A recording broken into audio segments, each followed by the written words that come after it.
الحمد لله وكفى والسلام على عباده الذين اصطفى أما بعد.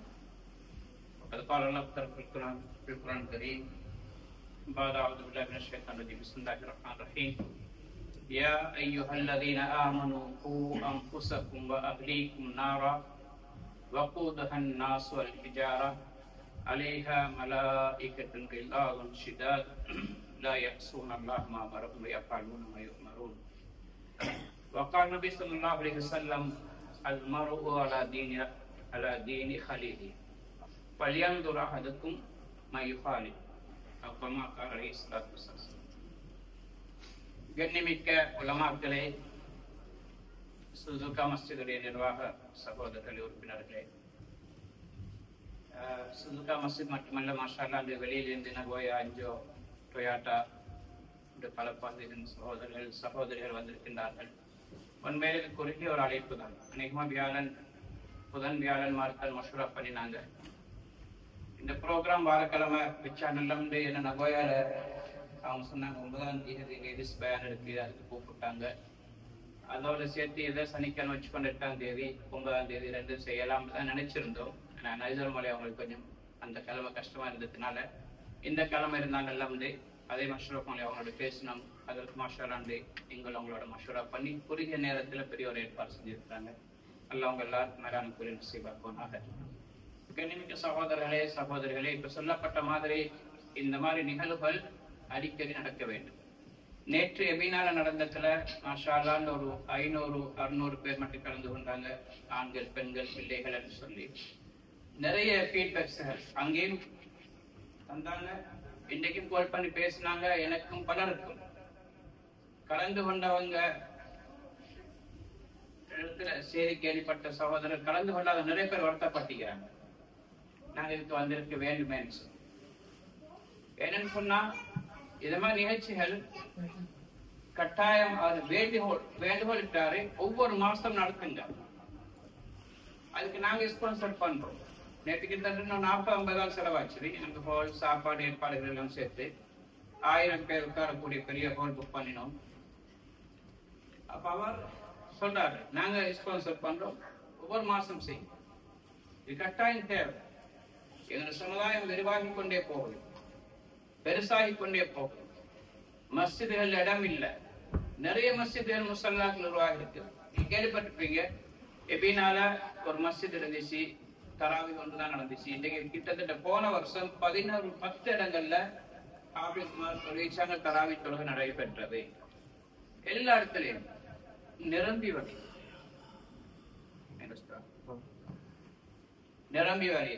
ஃபேமிலிகள் கூடியிருக்கு. நான் 2001 ஜப்பானுக்கு ஃபர்ஸ்ட் வந்தேன். 2004 ஃபேமிலியை கொண்டு வந்தேன். எங்களோட ஃபேமிலி வந்த நேரத்துல எங்களோட அந்த எபினா மஸ்ஜித் சூழ பகுதியில் ஒரு 5-6 ஸ்ரீலங்கன் ஃபேமிலி தான் இருந்துச்சு. இன்றைக்கு 600க்கு மேல ஃபேமிலி இருக்கு. நாங்க 2005 மதரசா ஆரம்பிச்சோம். 5 வயசுக்கு மேலுள்ள பிள்ளைகள் 5-6 பிள்ளைகள் தான் இருந்தாங்க. கூட்டிட்டு வந்தாங்க, தூரத்துல இருந்து கூட. இன்றைக்கு மாஷா அல்லாஹ் நிறைய மதரசாக்கள் சுற்றுலா உருவாகிட்டு, 100கணக்கான அல்ல 1000கணக்கான பிள்ளைகள் இருக்கிறாங்க. நிறைய பிள்ளைகள் டீனேஜர்ஸ், 13 வயதிலிருந்து 19 வரை டீனேஜர்ஸ். மிக முக்கியமான காலம், நேராகக்கூடிய காலம், கெட்டு போகக்கூடிய காலம். இந்த காலத்துல பிள்ளைகள் சரியாக வழிநடத்தப்பட வேண்டும். தேவைகள் கூட சகோதரர்கள். நாங்க எல்லாரும் என்னுடைய தொழில், என்னுடைய பிசினஸ், என்னுடைய குடும்பம் மட்டும் போனோம் என்று சொன்னால் இதனால் வரக்கூடிய பாதிப்புகள் அது முழு ஊரையும் பாதிக்கும். ஒரு பிள்ளை கெட்டு போனாங்க சமுதாயத்துல, அது ஒரு பிள்ளையுடைய கெடுதல் அல்ல, ஒரு சமுதாயத்துடைய கெடுதலின் காரணமாக அமைவார். அதுவும் என்னுடைய தலைப்புல வரும் போதை வஸ்து சம்பந்தமாக. போதை வஸ்து இதனுடைய பாவையினால இன்னைக்கு நிறைய முஸ்லிம் ஊர்கள் அதல பாதாளத்தை நோக்கி போய்கொண்டிருக்குது. முஸ்லிம்கள் டார்கெட் பண்ணப்படுறாங்க. முஸ்லிம்களுடைய கண்ணியம், முஸ்லிம்களுடைய பொருளாதாரத்தை அளிப்பதற்காக வேண்டிய மிகப்பெரிய ஏற்பாடு ஒரு துளிதான் போதை வஸ்து. இதை பற்றி ஞாபகப்படுத்துறேன். இந்த விஷயங்கள் கட்டாயம் பேசப்பட வேண்டும். நிறைய விஷயங்கள் பேரண்ட்ஸுக்கு தெரியாது, அல்லது தெரியும் கணக்கெடுக்கிறதில்லை.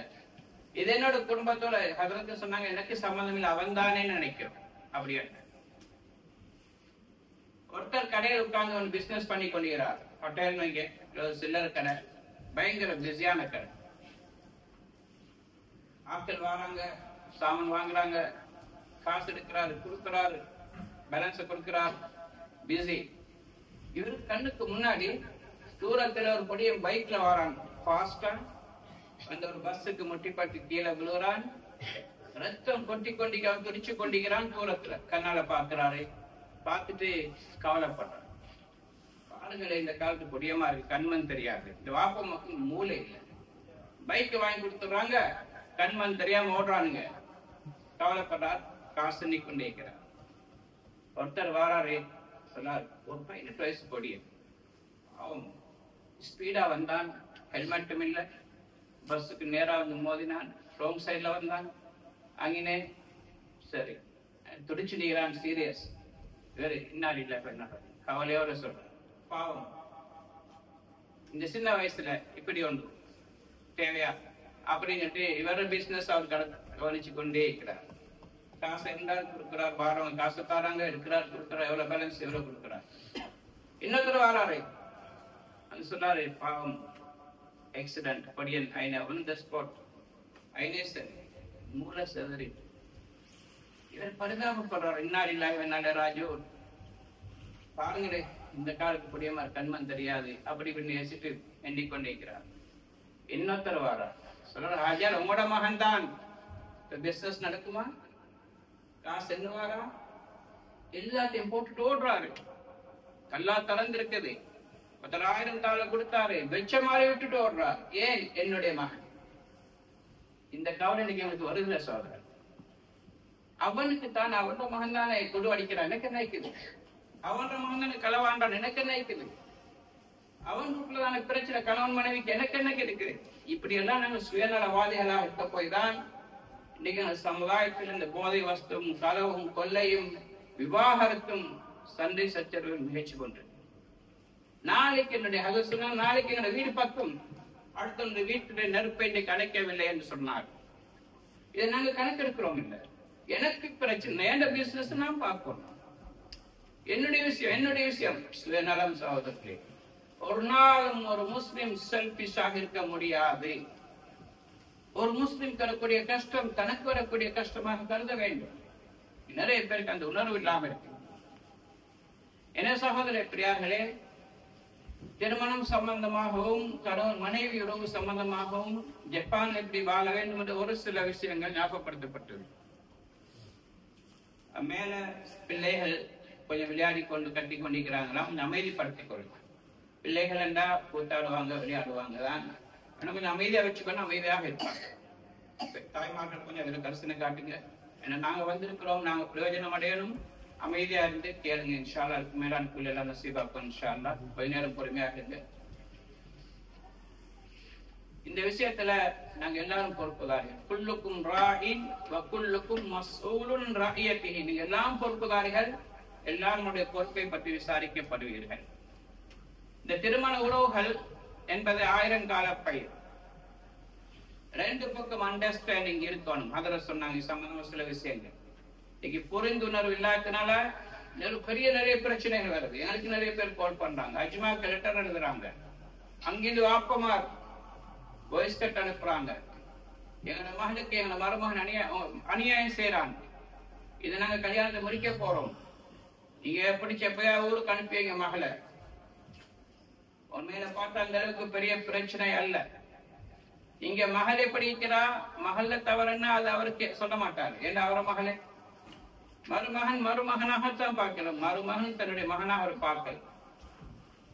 இதே மாதிரிதான் மருமகனையும் தான் மருமகளையும் தான் தன்னுடைய மகன் மாறி பார்த்தா பிரச்சனை வராது. இவங்க என்ன செய்யறாங்க, இங்க மகள் சின்ன ஒரு பிரச்சனை, அது சொன்னாங்களே சின்ன வயசுல கல்யாணம் முடிச்சு டக்குன்னு கூட்டிட்டு வந்துடுறாங்க.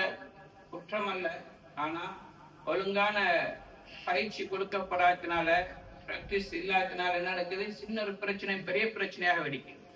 இங்க டெலிபோன்ல சொல்றது, அங்க கையை தூக்கினது அடிச்ச மாதிரி சொல்றாங்க, கத்தியை தூக்கின மாதிரி சொல்றாங்க. அது பெரிய கேசாம இருக்கு. இப்ப அவங்க பதறாங்க, தலா கொடுக்கிற வரைக்கும் போறாங்க. ஆனா உண்மையில அப்படி பிரச்சனை கிடையாது. புரிந்துணர்வு கட்டாயம் இருப்பாங்க. இதுல சில மிஸ்டேக் கணவனுடைய பொறுத்தவரை இருக்கு, மனைவியுடைய பொறுத்தவரை இருக்குது. சிலவங்க கல்யாணம் முடிச்சுட்டா மனைவியை கவனிக்கிறல்ல, முழுமையாக உம்மாவையும் தங்கச்சியையும் தாத்தாவையும் அதை பற்றி தான் கவனிக்க. மனைவிக்கு செலவழிக்க யோசிக்கிற, மனைவிக்கு செலவழிக்க மட்டும் கேட்கிறோம். உம்மா இவள் இப்படி வாங்கி கேட்கிறான்னு செய்ய சொல்லி இவ்வளவு காசு கொடுத்து வாங்கணுமா? தங்கச்சிக்கு வாங்கி கொடு, நீ இல்லாட்டி யார் செய்யற? உம்மோட பார்வை அப்படி இருக்கு. மருமகளை மகளாக பார்க்கவில்லை.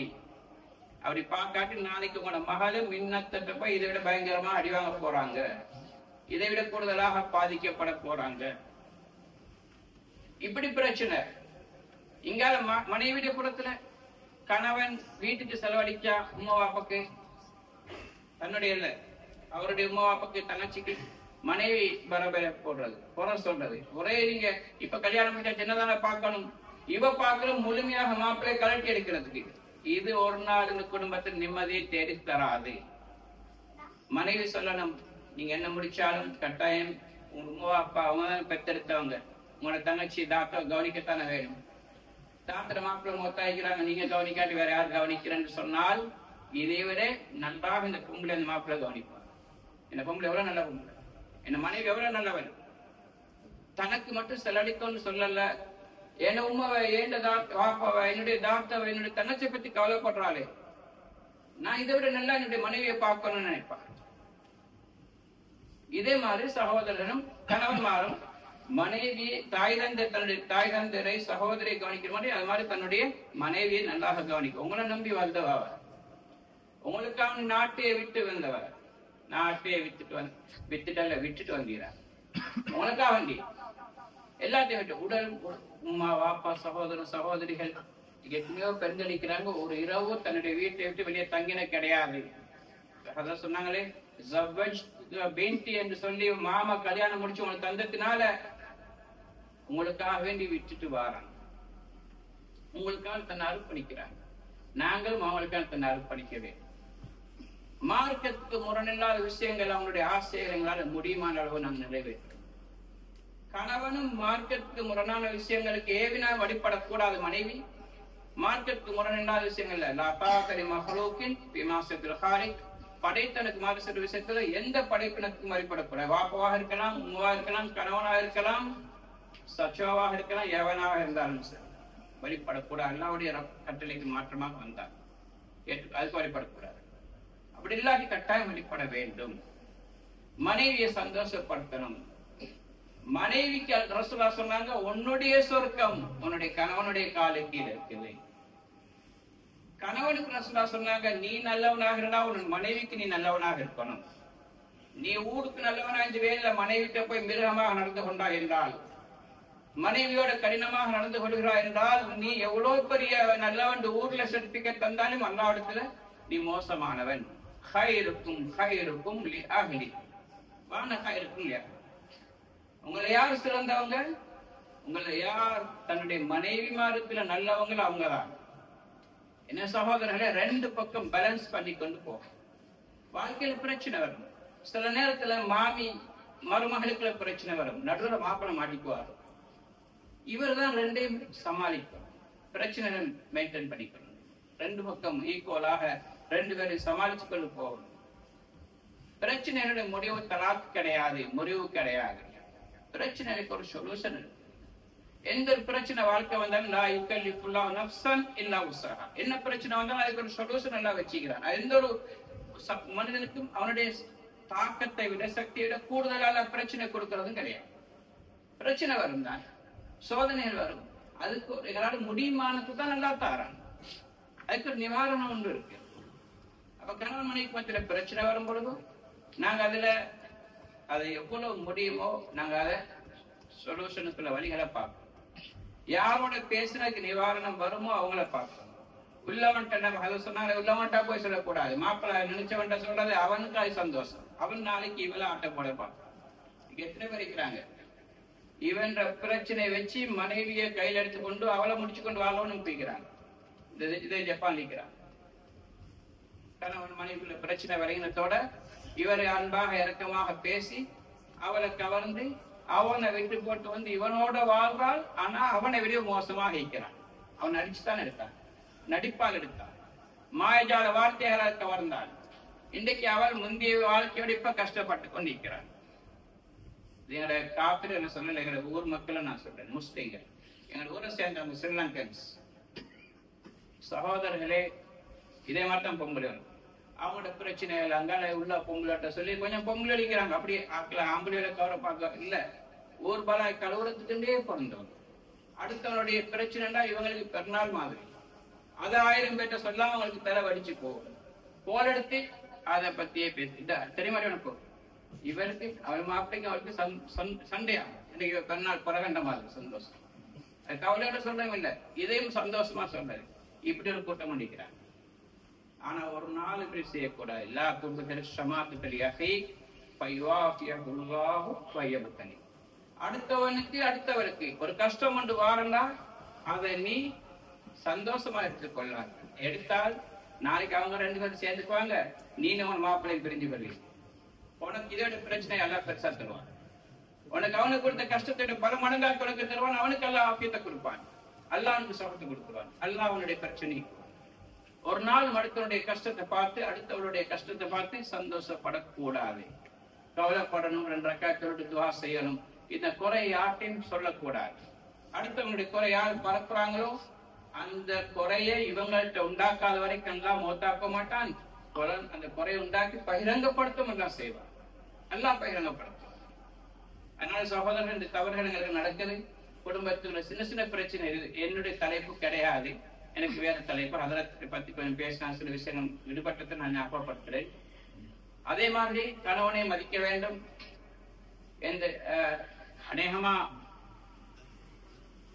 இப்னு சாதி ரஹ்மத்துல்லாஹி அல்லாமா இப்னு சாதி ரஹ்மத்துல்லாஹி அவங்க சொல்றாங்க, எந்த வீட்டுல கணவனுடைய குரலை விட மனைவியுடைய குரல் உயர்கிறதோ அந்த வீட்டுடைய பின்வாசல் வழியாக அல்லாஹ்வுடைய ரஹ்மத் வெளியாகி விட்டது என்று அர்த்தம்னு சொன்னார்.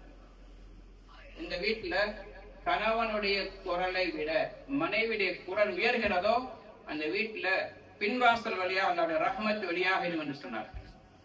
மனைவிமார் அமைதியாக விட்டு கொடுத்து போக வேண்டும். கணவனும் தான். எந்த இடத்துல மனைவி கோபம் படுதோ, எந்த விஷயத்துல கோபம் வருதோ அதை நாங்கள் பேசக்கூடாது. மனைவி பார்க்கணும், கணவனுக்கு எந்த விஷயத்த பேசினா கணவனுக்கு கோபம் வருதோ அதை பேசக்கூடாது. விட்டு கொடுக்க வேண்டும். கணவன் கோபமாக்கிறா, மனைவி அமைதியா போகணும், கூலாக இருக்கணும். மனைவி சூடாய்க்கிறா, கணவன் கூலாகணும். 2 பேருமே சூடாகினாங்க, பிரச்சனை வெடிச்சு. 2 பேரும் விட்டு கொடுத்து போகணும். அண்டர்ஸ்டாண்டிங் கட்டாயம் இருக்கணும். தன்னை விட அடுத்தவங்களுக்கு விட்டு கொடுக்க தன்மை எப்ப வருமோ சிறந்த குடும்பம் உருவாகும். சகோதரே பெரியார்களே, ஒரு கணவன் மனைவி திருமணம் முடிச்சு உறவு உண்டாகுது என்றால் இவங்களோட உறவு முடிகிறது கிடையாது. இது 1000 கால பயிர். பிள்ளைகள் உருவாகுவார்கள், அந்த குழந்தைகளோடு முடிவது கிடையாது. அவர்கள் திருமணம் முடிப்பார்கள், அவங்களுக்கும் குழந்தைகள் பிறக்கும். இப்ப இதெல்லாம் திருமணத்தின் மூலமாக உருவாகக்கூடிய விஷயங்கள். நல்ல குடும்பம் உருவாகிச்சதென்றால் நல்ல சந்ததி உருவாகும். நல்ல கெட்ட குடும்பம் உருவாகினால் கெட்ட சந்ததி உருவாகிடும். அதனால மிகப்பெரிய பாரிய பொறுப்பை நாங்கள் சுமக்கின்றோம் திருமண உறவு மூலமாக. இந்த திருமணத்தின் மூலமாக எங்களுக்கு கிடைக்கக்கூடிய பாக்கியம் தான் குழந்தை பாக்கியம்.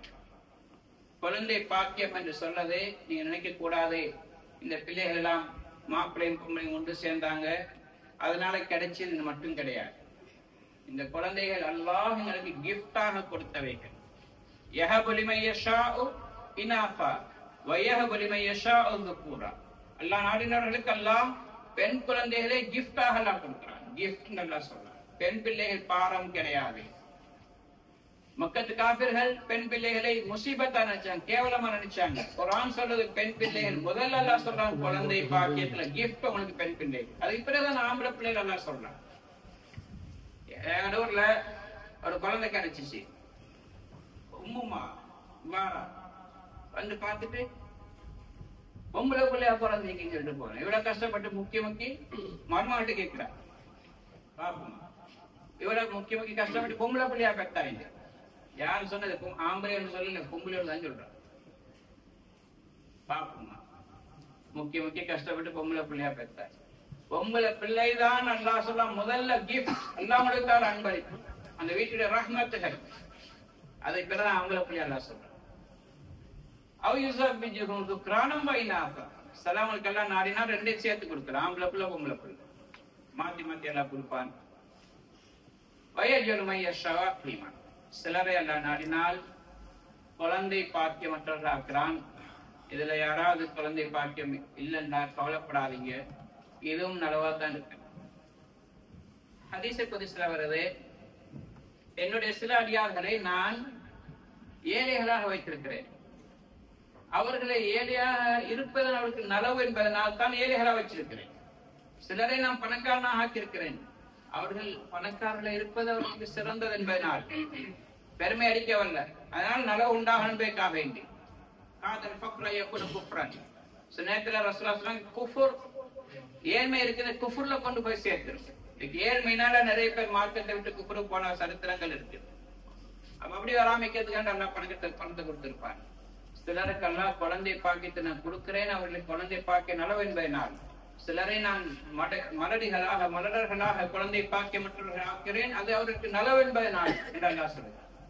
ஒரு டாக்டர் முஸ்லீம் ஹெல்த்ல பேசின ஒரு முஸ்லீம் டாக்டர் உண்டு, லேடி டாக்டர் உண்டு. அவர் சொன்னா, இன்னைக்கு சில குழந்தைகள் தாயோட வயிற்றுல வச்சு அபோர்ஷன் ஆகும்.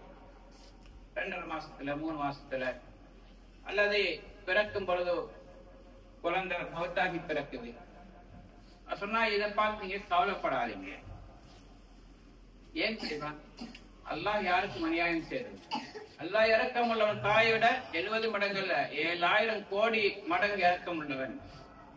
அந்த புள்ளையில அந்த குழந்தையில ஏதோ கோளாறு இருக்கும், ஹார்ட்ல ஹோல், வெளியே தெரியாது. அந்த குழந்தை ஊனமான குழந்தை, கண் பார்வை ரெண்டுமே இல்ல, மூல வளர்ச்சி குன்றிய குழந்தையாக இருக்கலாம். இந்த குழந்தை பிறந்திருந்தால் அந்த குழந்தை வாழ்நாள் முழுவதும் பெற்றோருக்கு பாரமாக இருக்கலாம். அதை அறிந்த அல்லாஹ் தாயிட வயிற்றிலே அல்லாஹ் கோஷனாக்கி அந்த குழந்தையை மௌத்தாக்கி இருப்பான்.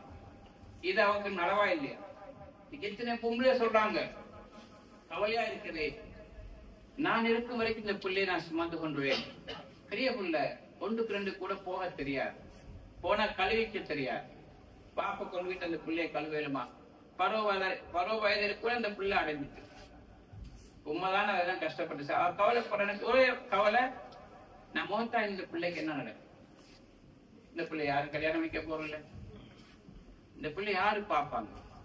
இப்படியான கவலைகள் வராமல் அல்லாஹ் தாயில வயிற்றிலேயே அந்த குழந்தையை அழிச்சிட்டான். ஏபோஷனா இல்லாட்டி குழந்தை பாக்கியத்துல கொடுக்காம இருக்கிறார். ஒருவேளை அந்த குழந்தை கிடைச்சிருந்த வாழ்நாள் முழுவதும் இவ்வாறு கஷ்டப்பட்டு இருக்கலாமே, இந்த கஷ்டம் வராமல் பாதுகாத்து இருப்பான். என்ன சகோதர பிரியார்களே, இந்த குழந்தைகள் பெரும் பாக்கியசாலிகள் கிடைத்த சொத்துக்கள், இதை நாம் பாதுகாக்க வேண்டும். நேற்று நான் ஞாபகப்படுத்தினேன், இதே ஜப்பான் ஒரு சகோதரர் குழந்தை பாக்கியம் இல்லை என்பதற்காக வேண்டி இந்தியாவுக்கு போய் 500 மான் செலவழிச்சு டெஸ்ட் டியூப் மூலமாக குழந்தையை உருவாக்குறதுக்காக முயற்சி செஞ்சாரு. ஆனா ஃபெயில் ஆயிடுச்சு, குழந்தை கிடைக்க. அப்ப இந்த பிள்ளைகள் எத்தனை 1000 மான் பொறுமதி வாய்ந்த பிள்ளைகள், எவ்வளவு பெரிய சொத்து. நாங்க அதை பாதுகாக்கிறதுக்கு எவ்வளவு முயற்சி செய்யணும்? எங்கட பிசினஸ் 100 தாள் 500 தாள் 200 தாளுக்குள்ள தான் இருக்கும். ஆனா இந்த பிள்ளைகள் ஒவ்வொருத்தரும் 1000 தாளுக்கு மேல பெருமதி மிக்கவங்க. 1000 தாள் நல்லா பல மடங்கு பெருமதி மிக்கவங்க. இந்த குழந்தைகள் ஒன்று வலதும் சாலிஹுன் எதுவுலகு, உங்களுக்கு துஆ செய்யக்கூடிய சாலிஹான குழந்தைகளாக இருந்தால் சதக்கத்துல் ஜாரியா என்று ரசூலுல்லாஹ் சொன்னாங்க. 3 விஷயத்துல ஒன்று. இல்லாட்டி மோசமான பிள்ளைகளா இருந்தால் உங்களுக்கு பாவங்களையும் போல்ஸ்களா அனுப்பி கொண்டிருப்பாங்க. அவங்க செய்யக்கூடிய பாவங்களும் உங்களுக்கு வந்து கொண்டிருக்கும். நீங்கள் சரியான முறையில் அந்த பிள்ளைகளை வளர்க்கவில்லை என்று சொன்னார். தர்பியத்துல் அவுலாத், பிள்ளைகள் வளர்ப்பது என்பது பேரண்டிங். இது இஸ்லாத்துல மிக முக்கியமான ஒரு விஷயம். இதுல இன்னைக்கு நிறைய பேருக்கு டைம் இல்லை, பிள்ளைகளை கவனிக்க டைம் இல்லை. சிறந்த பிள்ளைகளாக வர வேண்டியவர்கள் மோசமானவர்களாக மாறிவிடுகின்றார்கள். கொள்ளைக்காரர்களா மாறுறாங்க, கொலைக்காரர்களா மாறுறாங்க, ட்ரக்ஸ் எடிக்ஷனுக்கு உள்ளாகிறாங்க, போதை வஸ்துக்கு அடிமையாகிறாங்க, போதை வஸ்துவை விற்கக்கூடியவர்களாக இன்னைக்கு மாறுறாங்களா இல்லையா? யாருங்க? எங்கட பிள்ளைகள், முஸ்லிம்களுடைய பிள்ளைகள் இருக்கிறாங்க. ஏன் இவர்கள் இவ்வாறு மாறினார்கள்? பெற்றோர்களுடைய தர்பியத் சரியில்லை, சரியாக அவர்களை வளர்க்கவில்லை. பிள்ளைகள் வளர்க்கப்பட வேண்டும், சும்மா வளர்றதல்ல. எங்க வீட்டுல எலியும் இருக்குது, கரப்பத்தனும் இருக்குது. கரப்பத்தனை யாராவது சாப்பாடு கொடுத்து வளர்க்கிறாங்களா? எலிகளுக்கு யாராவது தீனி போட்டு வளர்க்கிறாங்களா? இல்ல. ஜப்பான் கொஞ்சம் குறைச்சல், ஆனா சில வீடுகள் அதுவும் இருக்குது. யாரும் வளர்க்கிறது இல்லை, தானாக வளருது. பிள்ளைகளும் அப்படியே வளர்றதா? இல்ல, வளர்க்கப்பட வேண்டும். வளர்க்கணும்னா சாப்பாடு கொடுக்கிறது, தண்ணி கொடுக்கிறது மட்டுமல்ல, அவர்களுக்கு மார்க்க போதனைகள், சரியான வழிகாட்டல்கள் பேரண்ட்ஸ் கொடுக்க வேண்டும். சொல் ரீதியாகவும் செயல் ரீதியாகவும். பிள்ளைகள் காப்பிரைட் பண்ணுவாங்க. எங்கட பிள்ளைகள் எங்கட பேஸ் கட் லைக்கிறது மட்டுமல்ல, எங்கட குணங்களும் எங்கட பிள்ளைகள்கிட்ட பிரதிபலிக்கும். எங்கள்கிட்ட என்ன தன்மை இருக்குது, அந்த தன்மை பிள்ளைகள்கிட்ட வரும். அதனால சொன்னாங்க, விபச்சாரத்துல ஒருத்தன் ஈடுபட்டால் என்றால், இந்த விபச்சாரம் என்பது அடுத்தவன்கிட்ட கொடுத்து வாங்கின ஒரு கடன் உண்டு. அந்த கடனை எங்களுடைய பிள்ளைகள் திருப்பி கொடுப்பாங்க, அல்ல எங்க மனைவி திருப்பி கொடுப்பாள், அல்ல எங்க சகோதரி திருப்பி கொடுப்பாள், அல்ல என்னுடைய மகள் திருப்பி கொடுப்பாள். அப்படி கொடுக்க வந்தா எவ்வளவு பெரிய கேவலம் என்பது எல்லாருக்கும் தெரியும். ஒரு சஹாபி என்று கேட்டாங்க, யார் ரசூலுல்லாஹ் எனக்கு விபச்சாரம் செய்ய அனுமதித்தாங்க. ஒரு வாலிபன், நபி ஸல்லல்லாஹு அலைஹி வஸல்லம் கோவப்படல, சஹாபாக்கள் கோவப்பட்டாங்க. யார்கிட்ட வந்து என்ன கேள்வி கேட்கிறார்? பள்ளிவாசல் மஸ்ஜிது நபவி, நபி ஸல்லல்லாஹு அலைஹி வஸல்லம் இருக்கிறாங்க, சஹாபாக்கள் இருக்கிறாங்க, எனக்கு விபச்சாரம் செய்ய அனுமதித்தா தாங்க யார் ரசூலுல்லாஹ்? ரசூலுல்லாஹ் ஸல்லல்லாஹு சொன்னாங்க, கிட்ட கூப்பிட்டாங்க, தம்பி முன்னுக்கு வாங்க.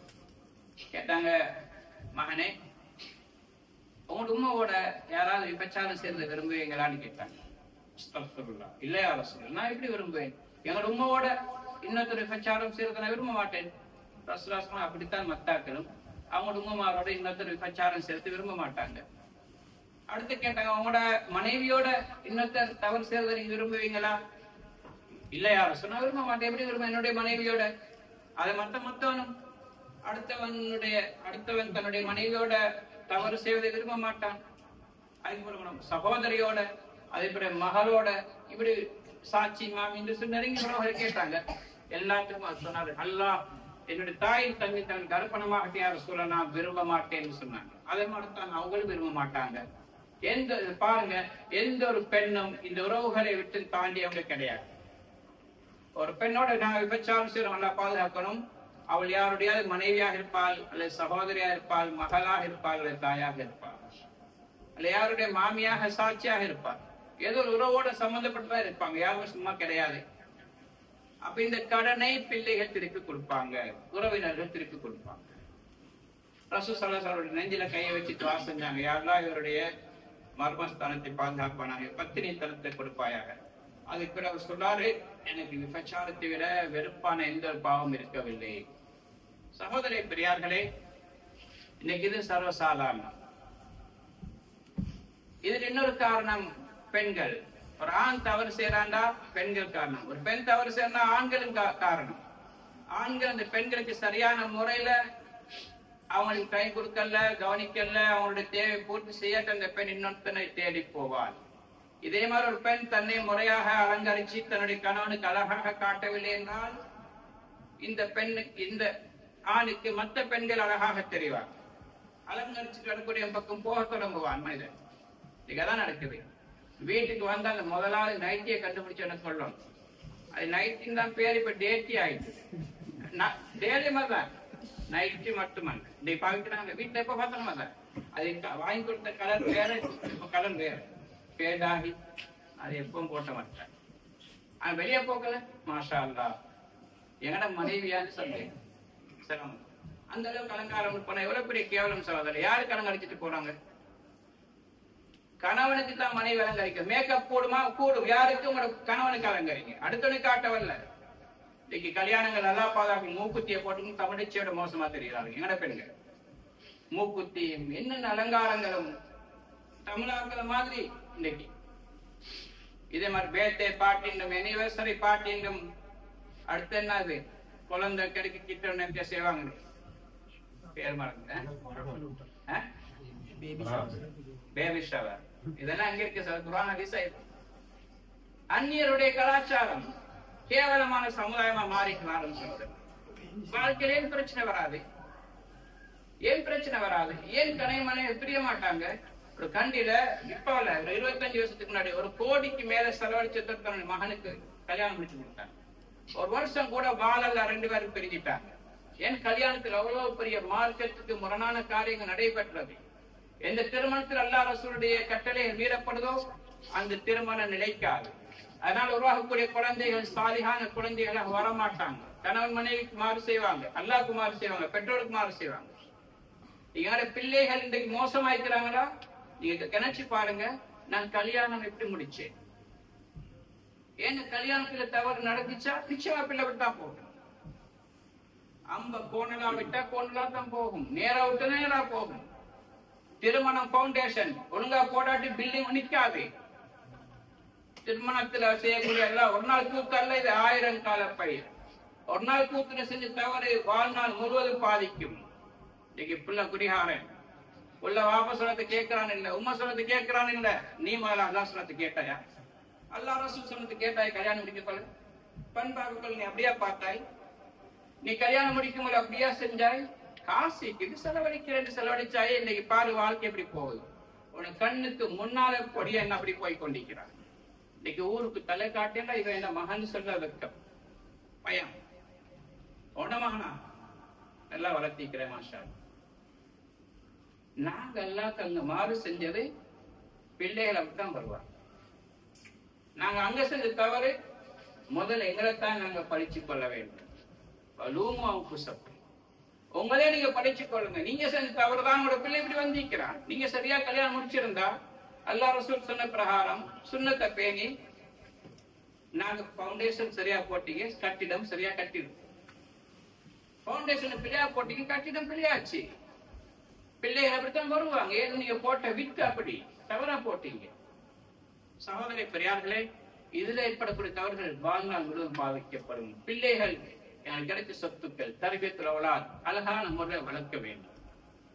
என்னோட பிள்ளைகள் முறையாக வளர்க்கப்பட வேண்டும். இன்னைக்கு ஆகப்பெரிய பிரச்சனை போதை வஸ்துக்கள் பாவனை. இன்னைக்கு பேரண்டிங் என்பது மிகப்பெரிய சவாலாக இருக்குது. நிறைய பேருக்கு பயம், மகனோட பேசு பயம், தலைக்கு மேல சந்திக்கிறார். இப்படித்தான் பார்க்கணும். எனக்கு கண்ணுக்கு நான் கண்ணு காட்சி சொல்றேன். நாங்க ஒரு போன வருஷத்துக்கு முந்தின வருஷம் நினைக்கிறேன், நாங்க ஸ்டூடெண்ட்ஸ் கொடியமா இருக்கு 10 வயசுக்கு மேல பிள்ளைகளை 2 நாள் ஜமாத் அமைப்புல எபினா மஸ்ஜிதில தங்க வச்சு பேரண்ட்ஸோட வாப்பமாரோட தங்குங்க, இல்லாட்டி எடுக்கிறது. வாப்பமாரோட தங்கணும்.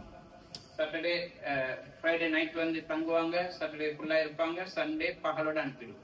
அதுவரை நிறைய ப்ரோக்ராம் மாற்றி மாற்றி ஹதரத்துல நாங்கள் 4-5 பேர் சேர்ந்து செஞ்சோம். மாஷால் நிறைய பிரயோஜனங்கள் இருந்துச்சு. அப்போ ஒருத்தர் வந்து தன்னுடைய மகனை கூட்டிட்டு வந்தார்.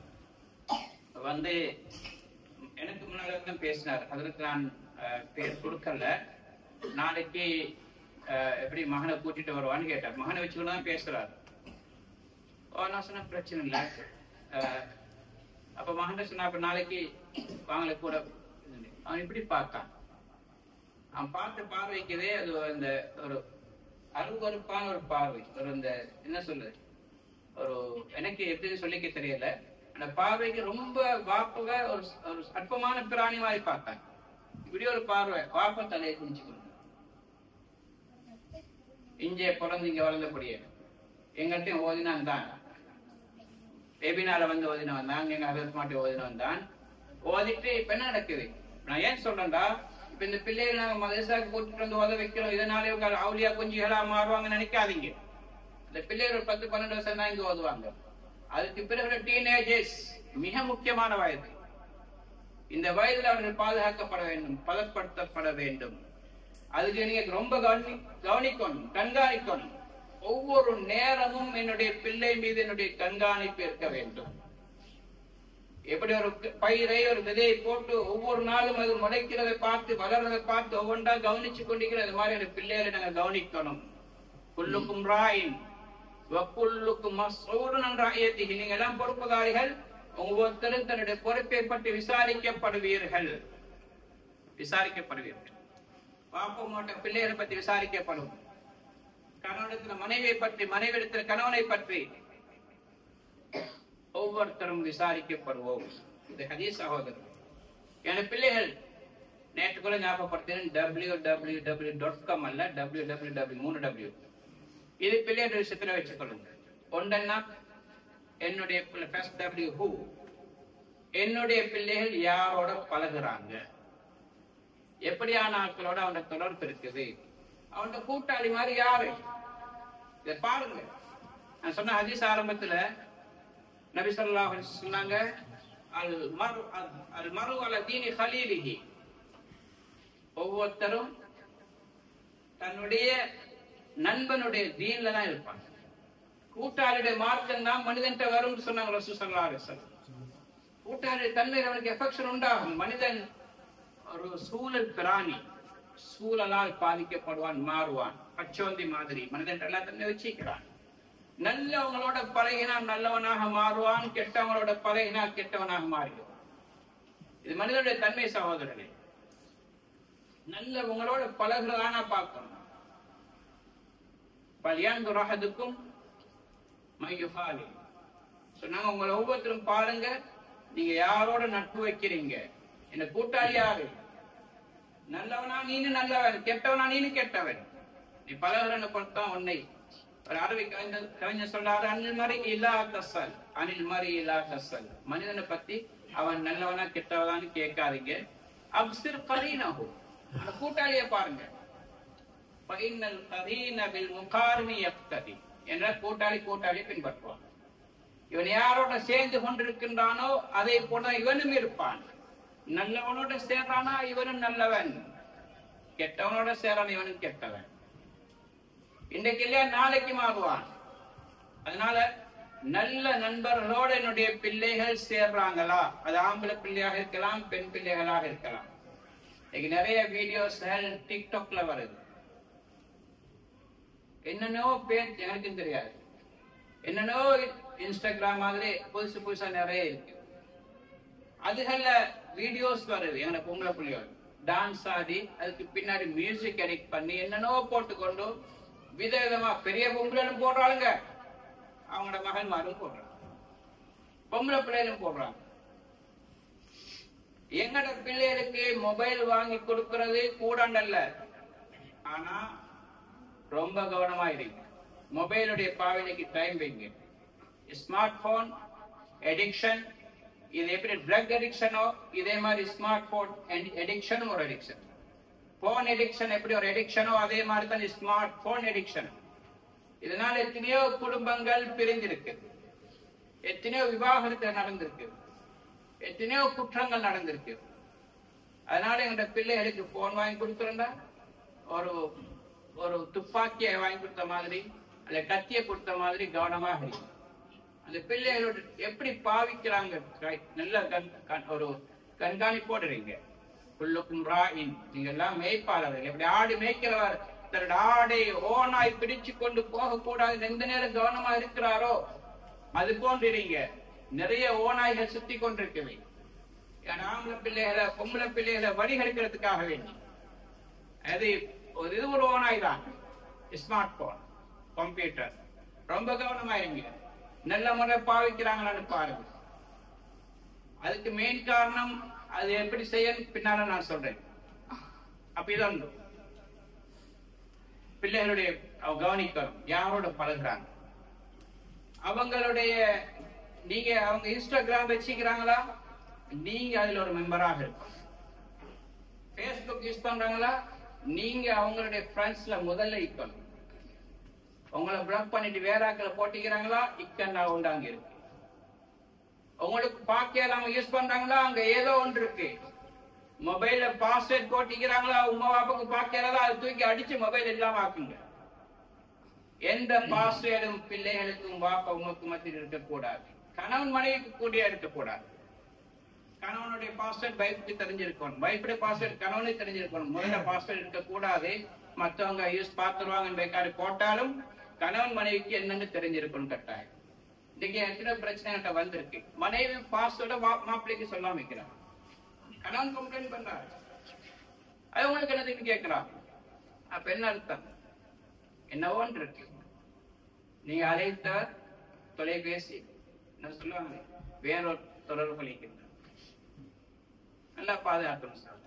நிறைய இது எடிக்ஷன். மொபைல் போன் இன்னைக்கு எத்தனை நல்லா படிச்ச பிள்ளைகளுக்கு வாப்பா கிஃப்ட் வாங்கி கொடுத்தாரு மொபைல் போனு. 100 மார்க் எடுத்த பிள்ளை அடுத்த தடவை 10-12 மார்க் போட முடியும். ஏன்? படிப்பில் இருந்த கவனம். யூடியூபை பாருங்க, ஒன்று ஓப்பன் பண்ணா அடுத்த லிங்க் அங்கால சைட்ல வந்து கொண்டே இருக்கு. ஒரு பேஜ் திறந்தா அங்கால பேஜ் வந்து கொண்டு. பேஸ்புக்ல ஒன்றை பார்த்து கொண்டா அடுத்த சும்மாவே வரும். இப்ப அதை பார்த்து போற மணிக்கணக்கில் இப்ப படிக்கிற இன்ட்ரெஸ்ட் இல்லாம போது இதுல பார்க்க தொடங்கும். எவ்வளவு நேரங்கள் வீணாக்கப்படும். இதெல்லாம் போதை வஸ்து மாதிரி உள்ள அடிக்ஷன் தான். இதனால நிறைய பாதிப்புகள் இருக்கு.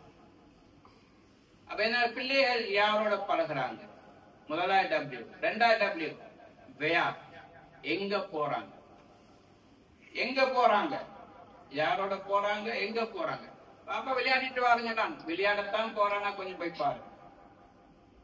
விளையாடத்தானே போறான் அல்ல வேற எங்கேயாவது போறானா? யாரோட போறன்னு கேளுங்க. யாரோட விளையாட போறா, எங்க போறா? மறுப்புறானா இக்கண்ணாய் ஏதோ ஒன்று. பாப்புக்கு தெரியாம எங்க போக அவன். பிள்ளைகள் சூரா யூசுப் படிங்க. சூரா யூசுப் ஒரு வாப்புக்கும் பிள்ளைகளுக்கும் இருக்க வேண்டிய உறவை சொல்லுகின்றது.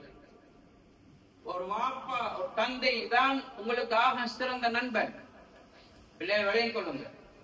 என்னோட பேரண்ட்ஸை விட சிறந்த நண்பர்கள் ஃப்ரெண்ட்ஸ் யாருமே கிடையாது. எங்களுக்கு பாப்பாக்கு மத்தியில எந்த ரகசியம் இருக்கக்கூடாது. எங்களோட பிரச்சனைகளை சொல்லணும். வெளியே போன விளையாட ஒரு வீடியோ காட்டினான், ஒரு போட்டோ காட்டினான், அந்த மகன் வந்து வாப்பாட்ட சொல்லணும், வாப்பா நான் அவனோட சேர மாட்டேன். ஏன் மகன் அவன் நல்ல தானே, நல்லவன் இல்லை வாப்பா, அவனுக்கு இந்த போட்டோவை காட்டினான் என்று சொன்னால் உங்களோட மகன் நல்ல புரியும். இதை மறைத்தான் என்றால் நாளைக்கு உங்களோட மகனும் அந்த வழியில போயிடும். பெற்றோர்களுக்கு பிள்ளைகள் எதையுமே மறைக்க கூடாது. இந்த தன்மை பழக்குங்க, இதை உணர்த்துங்க, இதனுடைய தேவையை விளங்கப்படுத்துங்க. எப்படி படிக்கிறது கட்டாயமோ, ஓத வைக்கிறது கட்டாயமோ, ஈமானுடைய உணர்வுகள் தக்குவாவை உண்டாக்குறது கட்டாயம். யா குலாம் இத்தகில்லாஹு ஹைஸ்மாக்கும், இத்தகில்லாஹு ஹைஸ்மாக்கும். ரசூலுல்லாஹ் சின்ன பொடியனுக்கு சொன்னாங்க. அதற்கு இப்னு அப்பாஸ் ரலியல்லாஹு அவர்களுக்கு, ஏன் பொடியனே, சின்ன பொடியனுக்கு அர்த்தம் குலாம் இத்தகில்லாஹு ஹைஸ்மாக்கும், நீ எங்க இருந்தாலும் அல்லாஹ்வை பயந்து கொள். இத்தகில்லாஹ தஜிதுஹு துஜாஹ, நீ அல்லாஹ்வை பயந்து கொண்டால் அல்லாஹ்வை நீ எங்க போனாலும் உனக்கு உதவியாளனாக பெற்றுக் கொள்வாய். அல்லாஹ் கூட இருப்பான் மகனே, அல்லாஹ் பயந்து. லுக்மான் அலைஹிஸ்ஸலாமுடைய பத்தி சூரா லுக்மான் அல்லாஹ் சொல்றான், வாசிங்க, தர்ஜுமா குர்ஆன் வாசிங்க, பிள்ளைகளுக்கு வாசி காட்டுங்க. மகனுக்கு எவ்வளவு அழகான உபதேசங்கள் செஞ்சாங்க. யா புனைய, பிள்ளைகளுக்கு அழகான பேர்களை சொல்லி கூப்பிடு. என்னுடைய அன்பு மகனே, இங்க வாடா, எரும மாடு, இங்க வா. இப்படி கூப்பிட்டானா நாளைக்கான எரும மாடாத்தானே. அழகான பேர்களை கூப்பிடு. யா புனைய, என்னுடைய அன்பு மகனே, இங்க வாடி. பொங்கலுக்கு சூடாகினா முடிஞ்சு. டிக்ஷனரி இல்லாத வேடெல்லாம் உன்னோட வாயிலிருந்து வரக்கூடாது. எல்லாம் பாதுகாப்பாங்க. திட்டு பதுவாவும் செஞ்சிடறது. பிறகு தலையில கை வச்சு அழுவ 2 பிள்ளைக்கும் நடந்துச்சு. நீ செஞ்ச பதுவாதான் உனக்கு பிள்ளைக்கு லேசல்ல சகோதரையும். வாப்பா உம்மாவுடைய துவா மாதிரிதான் பதுவாவும். எந்த திரையும் இல்லாம நாட்ட போகும். அல்லாஹ் கபூல் செய்யறான். அல்லாஹ் கபூல் செய்யறான். திருப்பி வரும் நடக்கும் பொழுது இப்ப தலையில கை வச்சு கொண்டு அழுவுறது. ஏனமா அடிப்படை நடந்துச்சேன். சகோதரி பெரியார்களே, இது வாழ்க்கை நாங்க படிக்க வேண்டிய பாடம். எங்களோட பிள்ளையை நாம் பாதுகாக்க வேண்டும். தவறான வழியில போகக்கூடாது. எங்க போறாங்கன்னு பார்க்கணும். வெயா அண்ட் வென், எப்ப போறாங்கன்னு பாருங்க. இரவுல 9 மணி 8 மணி 7 மணி மகனை காணோம், அப்படி இருக்காதீங்க. பொழுது அடைந்தால், பொழுது சாய்ந்தால் கால்நடைகள் கூட வீட்டுக்கு வந்துடணும். அப்படித்தானே? ஆடு மாடு மேய்க்க கூட்டிட்டு வரவங்க பொழுது சாயும் பொழுது மகரிபுக்கு முன்னாடி கூட்டிட்டு வந்துருவாங்க, இருட்டாக. இதே மாதிரி அந்த பிள்ளைகள் வீட்டுக்கு வந்துடணும். மகரிப் நேரம் வெளியில பிள்ளைகள் இருக்கக்கூடாது. ஜின்களுடைய ஊசலாட்டங்கள் இருக்கு, ஹதீஸ்ல வந்திருக்கு. இந்த பிள்ளைகள் இரவு நேரங்கள் வெளியே சுத்துறாங்களா, இன்னைக்கு மிகப்பெரிய கேவலம் சகோதரர். இன்னைக்கு முஸ்லீம் ஊர்கள்ல சந்திகள்ல 13, 14, 15 வயசு படியுமா. நான் ஒரு ஜப்பான்ல இருந்து போறோம், நினைக்கிற 1 மணி இருக்கும், ஏர்போர்ட்ல இருந்து போறோம். அந்த நேரத்துல சந்தில உட்கார்ந்து கொண்டு பேசி கொண்டிருக்கிறாங்க. 15, 16, 17 வயசு படியும். அந்த நேரம் அவனுக்கு என்ன வேலை? இதெல்லாம் குடு கூட்டம், குடு பிசினஸ். இரவு நைட்லாம் கூடுதலா நடக்கும். இதை பார்க்கறதுக்கு மூவாப்புக்கு டைம் இல்லை. நான் திரும்ப அந்த தலைப்புக்கு வருவேன். ஏன் இந்த பிள்ளைகள் போத வசதி பக்கம் போறாங்க? முதல்ல காரணம், இந்த பிள்ளைகளை நாங்க கவனிக்கிறத விடுறோம். யாரோட பழகுறாங்கன்னு பாக்குறது இல்ல, அந்த கூட்டாளிமார் யாருன்னு பாக்குறது இல்ல, எங்க போறான்னு பாக்குறது இல்ல. கிளாஸ்க்கு போறான், கிளாஸுக்கு தான் போறான்னு பாருங்க. இதே மாதிரி ஆன்லைன்ல கிளாஸ் நடக்குதா, உண்மையில ஆன்லைன்ல நடக்குதான்னு பாருங்க. கம்ப்யூட்டர் உங்களுக்கு பார்வைக்கு படக்கூடிய இடத்துல வச்சு பாருங்க. இன்றைக்குள்ள மாடர்ன் யூத் உடைய மூளையும் இன்னைக்கு விசேஷமா தான் இருக்கு. நாங்க இருக்கிற மாதிரி அல்ல, நாங்க வளர்ந்த சூழல் அல்ல. இன்னைக்கு இன்டர்நெட்டுடைய காலம், ரொம்ப ஃபாஸ்டா இருக்கிறாங்க. அதனால அவங்களுக்கு வழிகளுக்கு நிறைய ஃபாஸ்டான வழிகளும் இருக்கு. அதுல எங்க பிள்ளைகள் மாட்டிக்கொள்ள கூடாது, ரொம்ப கவனமா இருக்கணும். இது கொண்டுதான் தக்வாவை அந்த பிள்ளைகளுக்கு நாங்க ஊற்றுறது. வீட்டுல எந்த நாளும் காரியம் வாசிங்க, அத சொன்ன மாதிரி அமல்கள் சிறப்பு வாசிங்க, ரியாது சாலின வாசிங்க, அதே மாதிரி முன்தகவா ஹாதிஸுக்கு வாசிங்க, சதக்காவுடைய சிறப்பு வாசிங்க, இல்லாட்டி புகாரி ஷரீஃபை வாசிங்க, இல்லாட்டி தர்ஜுமத்துல் குர்ஆனை வாசிங்க. ஏதோ ஒரு ஹதீஸுடைய கிதாப், குர்ஆனுடைய தஃப்சீர் ஏதோ ஒரு வீட்டுல ஒவ்வொரு நாள் வாசிச்சு பாருங்க. உங்களோட வீட்டுடைய சூழலை எல்லாம் மாற்றுவாங்க. நல்ல தன்மைகளை தக்வாவுள்ள பிள்ளைகளை உருவாக்குவாங்க. அதுக்கு முன்னாடி உங்களுக்கு சொன்னா தெரியல, ஞாபகம் இல்லை. எங்களோட BH அப்துல் ஹமீத் எல்லாருக்கும் தெரியும். அனைவரும் மொத்தாயிட்டான்னு நினைக்கிறேன். மொத்தாயிட்டா இருக்கிறாரா? அவரை ஹயாத்தை நீடிச்சிருக்கணும். அவருக்கு ஒரு தடவை சொன்னார். அவரே நல்ல பேச்சாளர், நல்ல குரல் வளம் மிக்கவர். அவரு 20, 21 வயசு 24 வயசுக்குள்ள அவரோட காலத்துல அவர் சொல்றாரு, ஒரு 20-30 நாட்டுடைய இந்த ரேடியோ ஸ்டேஷன்கள்ல தேர்ச்சி பெற்றாக்களுக்கு போலண்ட்ல ஒரு நாட்டுல கூப்பிட்டு ட்ரைனிங் கொடுத்தாங்க. யூரோப்பியன் ஒரு நாட்டுல, போலந்து தான் ஞாபகம் எனக்கு. அதுல 24 நாடு அல்லது கொஞ்சம் கூட ஒரு நாட்டை சேர்ந்தவங்க, ஒவ்வொரு நாட்டில ஒவ்வொருத்தர் எடுத்திருந்தாங்க. அதுல ஸ்ரீலங்கா தேர்ந்தெடுக்கப்பட்டு போயிருந்தாங்க. அப்ப அங்க போனா அங்க வச்சு எல்லாம் யங்ஸ்டர்ஸ் எல்லாம் 20-24 வயசுக்குள்ள ஆண்கள் பெண்கள் எல்லாரும் 5 ஸ்டார் ஹோட்டல்ல தங்க வச்சுக்கிறாங்க. அவனுக்கு ஒவ்வொரு ரூம் கொடுத்திருந்தாலும் சாப்பிடுறது குடிக்கிறது எல்லாம் ஒரு இடத்துல. இங்க வந்தா ஒவ்வொரு ஆம்பளை பொம்பளை எல்லாம் கலந்துருப்பாங்க, எல்லாம் தனித்தனியா வந்திருக்கிறாங்க. அப்ப என்ன நடக்குன்னு எல்லாருக்கும் தெரியும். அப்ப குடி, சிகரெட் எல்லாம். அப்ப இவரு குடிக்க மாட்டான், சிகரெட் குடிக்க மாட்டாரு. இது அல்ஹம்துலில்லாஹ் அல்லாஹ் அவரை பாதுகாத்திருந்தான். அப்ப இவங்க வற்புறுத்தினாங்க, குடியே நீ என்ன ஞாபகம் இல்லையா, உனக்கு ஆண்மை இல்லையா அப்படின்னு ஒவ்வொரு வார்த்தைகளை பாவிச்சோன்னு ரோஷம் விட்ட மாதிரி இவருக்கு ரோஷம் வந்துட்டு, இல்லடா நானும் குடிக்க 7 நாள் 7 நிமிஷம் எடுத்தாரு. எடுத்த நேரம் அவருக்கு ஒரு வார்த்தை, உம்மா சொன்ன வார்த்தை ஞாபகம் வந்து. இதுக்கு முன்னாடி அப்ப இந்த ரேடியோ ஸ்லோன்ல அவர் ஃபேமஸா இந்த டைம்ல பக்கத்து விட்டு பெண்கள் அப்படியே வந்து அந்த டைம்ல அவருக்கு புகழ்ந்திக்கிறாங்க.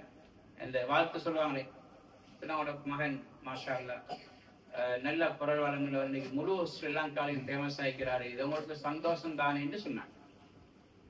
உம்மா சொன்னாராம், என்னுடைய மகன் சிகரெட் குடிக்க மாட்டான், சாராயம் குடிக்க மாட்டான், இது எனக்கு சந்தோஷம். என்னுடைய மகன் சிகரெட் குடிக்க மாட்டான், சாராயம் குடிக்க, இது எனக்கு சந்தோஷம் இந்த வார்த்தை சொன்னார். இவர் ஐந்து கேட்டுக்கொண்டிருந்தாரு. ஆனா அவர் சொன்னார், அந்த நேரத்துல என் உம்மா சொன்ன இந்த வார்த்தை எனக்கு பெருசா படல. ஆனா அல்ஹம்துலில்லாஹ் அவர் சொன்னாரு, எப்ப இந்த பொடியமான இந்த கேர்ள்ஸ் என்னை கேவலப்படுத்தி கிண்டல் பண்ணி இப்படி சொன்ன நேரம் ரோஷம் கொண்டு வந்து நான் குடிக்க ரெடி ஆகினேன்னு உம்மோட மகன் அப்படியே முன்னுக்கு வந்துச்சு. உண்மை சொன்ன வார்த்தை என்னோட உள்ளத்துல வந்துச்சு, உடனே நான் விட்டுட்டு போயிட்டேன்னு சொன்னேன். நல்லா நினைச்சு கொள்ளுங்க, நீங்க உங்களோட பிள்ளைகளுக்கு கொடுக்கக்கூடிய உபதேசங்கள் சொல்லக்கூடிய புத்திமதிகள் ஒரு நாளும் வீணாகாது. கணக்கெடுக்காத மாதிரி இருப்பாங்க தான், ஆனா நேரம் வரும்பொழுது அவர்கள் கணக்கெடுப்பார்கள், அதை உணர்வார்கள். அதனால பயிருக்கு நீர் ஊற்றுறது மாதிரி லுக்மான் அலைஹிஸ்ஸலாம் சொன்னாங்க, நீங்க பிள்ளைகளுக்கு செய்யக்கூடிய உபதேசங்கள் செஞ்சு கொண்டே ஏற்றுக்கிறாங்க இல்ல செய்யறாங்க இல்ல அதை பத்தி யோசிக்காதீங்க. தொழுது துவா செய்யுங்க, 2 ரக்காத் தொழுங்க பிள்ளைகளுக்காக. யா அல்லாஹ் ரப்பி ஹப்லி மினஸ் சாலிஹீன், ரப்பனா நதி நண்டும் ரப்பனா ஹப்லனா மின் அஸ்வாஜினா வ ذُرِّيَّاتِنَا قُرَّةَ أَعْيُنٍ وَاجْعَلْنَا لِلْمُتَّقِينَ இமாமா. இதெல்லாம் துஆக்கள், குர்ஆன் ஆயத்துக்கள். யா அல்லாஹ் எனக்கு சாலிஹான குழந்தைகளை கொடுத்த குழந்தைகளை சாலிஹாக ஆக்கி, யா அல்லாஹ் என் மனைவி மூலமாக பிள்ளைகள் மூலமாக கண் குளிர்ச்சியை தான் கேளுங்க, நல்லா தருவார். நான் கேட்கறதில்ல, யா அல்லாஹ் எனக்கு 100 மானத்தா 1000 மானத்தா, என் பிசினஸ் நல்லா ஆக்கி, எனக்கு லேண்ட் வாய்த்தா, இதைத்தான் கேட்கிறோம். ஆனா அல்லாஹ் பெண் மனைவி நல்லா ஆகணும், பிள்ளைகள் சாலிஹா இருக்கணும், கண் குளிர்ச்சிதான் கேட்டவங்க குறவாதான் இருப்பாங்க, கேட்டிருப்பாங்க குறவுதான் கேட்கிறோம் தான். ஆனா அதுக்கு மற்றதை கூடுதலா கேட்கிறோம், எந்த நாளும் கேட்கிறோம். பெற்றோருக்காக வேண்டி துவா செய்யணும். என்னுடைய பாவத்தை மணி, என்னுடைய பெற்றோருடைய பாவத்தை மணி, ஒவ்வொரு துறையிலும் துவா செய்யணும். பிள்ளைகளுக்கு கண் குளிர்ச்சிக்கான துவா செய்யணும், மனைவி மூலமா கண் குளிர்ச்சிக்கான துவா செய்யணும், ஒவ்வொரு துறையிலும். அது பிறகு பாருங்க, அல்லாஹ் கேட்கிறத கொடுக்காம இருக்க மாட்டான், நிச்சயமாக இருக்கணும். எங்களை செயல்களை சரியாக்கணும், நல்ல முறை நடந்து காட்டணும். எங்களோட பிள்ளைகள் எங்களை காப்பி பண்ணுவாங்க. நான் சொன்னேன், எங்களோட ஃபேஸ் கட் மட்டுமல்ல, குணங்களும் அவங்கள்ட்ட வரும். நாங்க எப்படி பேசுறோமோ அப்படிதான் பிள்ளைகள் பேசுவாங்க. இன்னைக்கு எத்தனையோ பிள்ளைகள் இருக்கிறாங்க. எங்களோட ஒரு பகுதியில் அந்த சம்பவம், ஒருத்தன் மாமியோட கடினமாக நடந்துக்கிறான். மாமிக்கு ஏசுறது, எந்த யாருக்கு பிரச்சனை வந்தா உன மகனை கூப்பிட, அப்படித்தான் அவனை கூப்பிட, அவன் மகனை கூப்பிடன்னு ஏசுவாங்க. சின்ன பொடியா இந்த வயசுல இல்ல, 5-6 வயசு. அவங்க எல்லாம் உம்ம மாட்டேன், உனவான் கூப்பிட பாப்போம். இவன் எங்க படிச்சான்? இத வாப்படின்னு படிச்சான். வாப்பா நீ பேசினாயா, நீ நின்று கொண்டு மூத்திரம் என்ன மகன் ஓடிக்கொண்டு போய்வான். எப்படி நாங்க நடக்கிறோமோ பிள்ளைகள் காப்பி பண்ணுவார்கள், அவங்க செய்வாங்க. செயலும் காப்பி ஆகும், பேச்சு மட்டுமல்ல சகோதரன். அவ செயல்கள், பேசுற முறைகள். இன்றைக்கு எங்கட மனைவியோட நாங்கள் அன்பாக நடந்தோம் என்றால், நாளைக்கு அந்த பிள்ளை கல்யாணம் முடிச்சா தன்னுடைய மனைவியோட அன்பாக நடப்பான். நாங்க என் மனைவியோட கடினமாக நடந்தால் அவன் நாளைக்கு அவனை பொம்பளை கடிப்பான். நாங்க எப்படி கொடுக்கிறோமோ ரிசல்ட் திருப்பி கிடைக்கும். இதே மாதிரி தான் எங்களை வாப்போம்க்கு நாங்க அநியாயம் செஞ்சா எங்கட பிள்ளை எனக்கு அநியாயம் செய்வாங்க. விருவாபாவுக்கும் தகுர்றக்கும் அபுனாவுக்கும், உங்களோட பெற்றோருக்கு நீங்க நலவு செய்யுங்க, உங்களோட பிள்ளைகள் உங்களுக்கு நலவு செய்வார்கள். நீங்க உங்களோட பிள்ளைகளுக்கு அநியாயம் செஞ்சா உங்களோட பெற்றோருக்கு உங்களோட பிள்ளைகள் நாளைக்கு அநியாயம் செய்வாங்க. நியாஸ்மலை சொன்ன ஒரு சம்பவத்தை சொன்னார். இன்னொன்னு நியாஸ்மலை சொல்லுவாரு, ஒருத்தன் வாப்பாவுடைய பொங்கலை மாறும் வாப்பமாறும் துன்புறுத்ததுக்கு காரணமாக சில நேரம் அமைவாங்க. வாப்பா வச்சு கொண்டு சமாளிக்கலாது.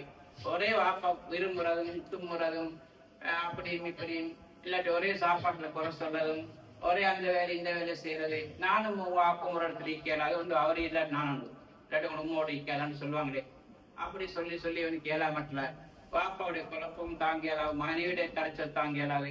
வாப்பாவை சாக்குல கட்டி தூக்கிட்டு போனேன், ஆத்துல போட போறேன். ஆத்துல கூட்டம் போக்கல வாப்பா சொல்றாரு விழுக்கிறது. இப்ப ஃபர்ஸ்ட் சொல்லி பார்க்காத மகனே விடுவாப்பா, நான் எங்கேயாலும் போறேன், நான் சும்மிக்கிறேன். இல்ல நீங்க இப்படித்தான் திரும்ப வருவாள், உங்களால பிரச்சனை தாங்க இயலாது அப்படின்னு சொல்லிட்டு உங்களை தூக்கி போடத்தான் போறேன் ஆத்துலன்னு சொல்லி தூக்கிட்டு போறாரு. போகல கெஞ்சி பார்த்தாரு, கேட்கிற மாதிரி தெரியல. இப்ப ஆத்தோத்துல வந்தா கிருஷ்ணர், மகனே நீ எப்படி போடத்தான் போறாய், போடுன்னு சொன்னால் அந்த அங்க கல்லுண்டு வருங்கன்னு கேட்டாங்க. பார்த்தா உங்க கல்லுண்டிங்க, அந்த கல்லு கங்களை தூக்கி போடுங்க. கேட்டா ஏன் வாப்பான்னு, ஐநா தாழ்ப்பம், ஐநா எங்க வாப்போ நான் போட்டேன்னு. அங்கதான் தாழ்ப்பமான இடம், என்னை வாப்போ சாக்குல கட்டின்னு போய் நான் அங்கதான் தூக்கி போட்டேன். அப்ப மகன் தூக்கிட்டு போவாங்க. நீ வாப்போ போட்டா மகனும் போடத்தான் செய்வான். ஆனா மகன் யோசிச்சான், இவர் வாப்போ தூக்கி போட்டா நான் போட போறேன், கடைசி நான் போட்டா என்ன மகனை கொண்டு வந்து போடுவான், எனக்கு மகன் நடக்க போகுது, இந்த கதை இதோட முடிக்கணும், முற்றுப்புள்ளி வைக்கணும்னு சொல்லி வாப்பாவை திட்டு வாப்பா மன்னிச்சுக்கொடுங்க, இனி பிறகு செய்ய மாட்டேன்னு சொன்னான். சகோதரி பெரியார் இதான் நடக்கும். நாங்க எப்படி எங்க மனைவி நடக்கிற மாதிரி பிள்ளைய நடப்பாங்க. இதே மாதிரி எங்கட மனைவிமார் எங்கட உம்மமாரோட மாமிமார் எப்படி நடப்பாங்களோ அதே மாதிரி அவங்களோட அவங்களோட மருமக்கள் நடப்பாங்க, அவங்களோட பிள்ளைய நடப்பாங்க. இதே மாதிரி ஒரு கதை தான். ஒரு பொம்புல தன்னுடைய மகனை கூப்பிட்டு சொன்னா, மகன் கடைக்கு போய் ஒரு ரூபா கொடுத்து அலுமினியம் பாத்திர கடையில இந்த என்ன பலதான பாத்திரங்கள் இருக்குமே அது பிளேட் ஒன்று 50 பைசா ஒன்று வாங்கிட்டு சொல்ல நிற்கிறேன். மகன் போயிட்டு வாங்கிட்டு வந்தான், 2 வாங்கிட்டு வந்தான். அப்ப உமா கேட்டேன், அடே 1 தானே வாங்க சொன்னேன், ஏது 2 வாங்கினாய்? அப்ப பெஸ்ட்டுக்கு மகன் கேட்டேன், எதுக்குமா அலுமினியம் பிளேட்? இல்ல உம்மா ஒரே கை நடுங்கிறது, கீழே போட்டு உடைக்கிறார், எத்தனையோ பிளேட் உடைச்சு போட்டா, சரி வர ஏத்தான் கொடுக்கணும், சரின்னு போய் வாங்கிட்டு 2 வாங்கிட்டு வந்தேன். அப்பா கேட்டேன், எதுக்குடா 2? 1 உம்மாக்கு, இன்னொன்று எங்க உம்மா. அப்படின்னா உங்களுக்கு நாளைக்கு நீங்களும் கிளவியாகுவீங்க, நீங்களும் பிளேட் உடைப்பீங்க, அப்ப இப்ப நான் வாங்கி வைக்கிறேன்னு சொன்னேன். அப்ப அந்த பொம்பளைக்கு புத்தி வந்துச்சு. கமா ததீனு துதான், நீ எப்படி நடக்கிறாயோ அப்படித்தான் ரிசல்ட் திரும்ப உலகத்தில் இருக்கிறேன். நாங்க எப்படியான பெற்றோர் நடக்கிறோம் அப்படியான பிள்ளைகள் அவங்க நடப்பாங்க. என்னோட பிள்ளைகள் எப்படி வளர்க்கிறோமோ அதே மாதிரியான பிள்ளைகள் அவங்களுடைய பிள்ளைகளை வளர்ப்பார்கள். இதெல்லாம் சதக்கத்து ஜாரியா மாதிரி மறுபக்கம் பபால் அதான் நிரந்தரமாக வந்து கொண்டிருக்கும் சகோதரி. அதனால நல்ல பிள்ளைகளை வளர்க்க வேண்டும். என்னோட பிள்ளைகள் யாரோட பழகுறாங்க, என்ன செய்யறாங்கன்னு பார்க்கணும். இன்னைக்கு நான் சொன்ன மாதிரி போதை வஸ்து பழக்கம் மிகைச்சு கொண்டு வருது எல்லா பக்கம். இன்னைக்கு மிகப்பெரிய சோதனை உலகத்துக்கு, மிகப்பெரிய அறிவுரை. முதலாவது போதை வஸ்து எவ்வளவு பயங்கரமானது. நபி ஸல்லல்லாஹு அலைஹி வஸல்லம் 10 பேர் மீது சாபம் இட்டார்கள்.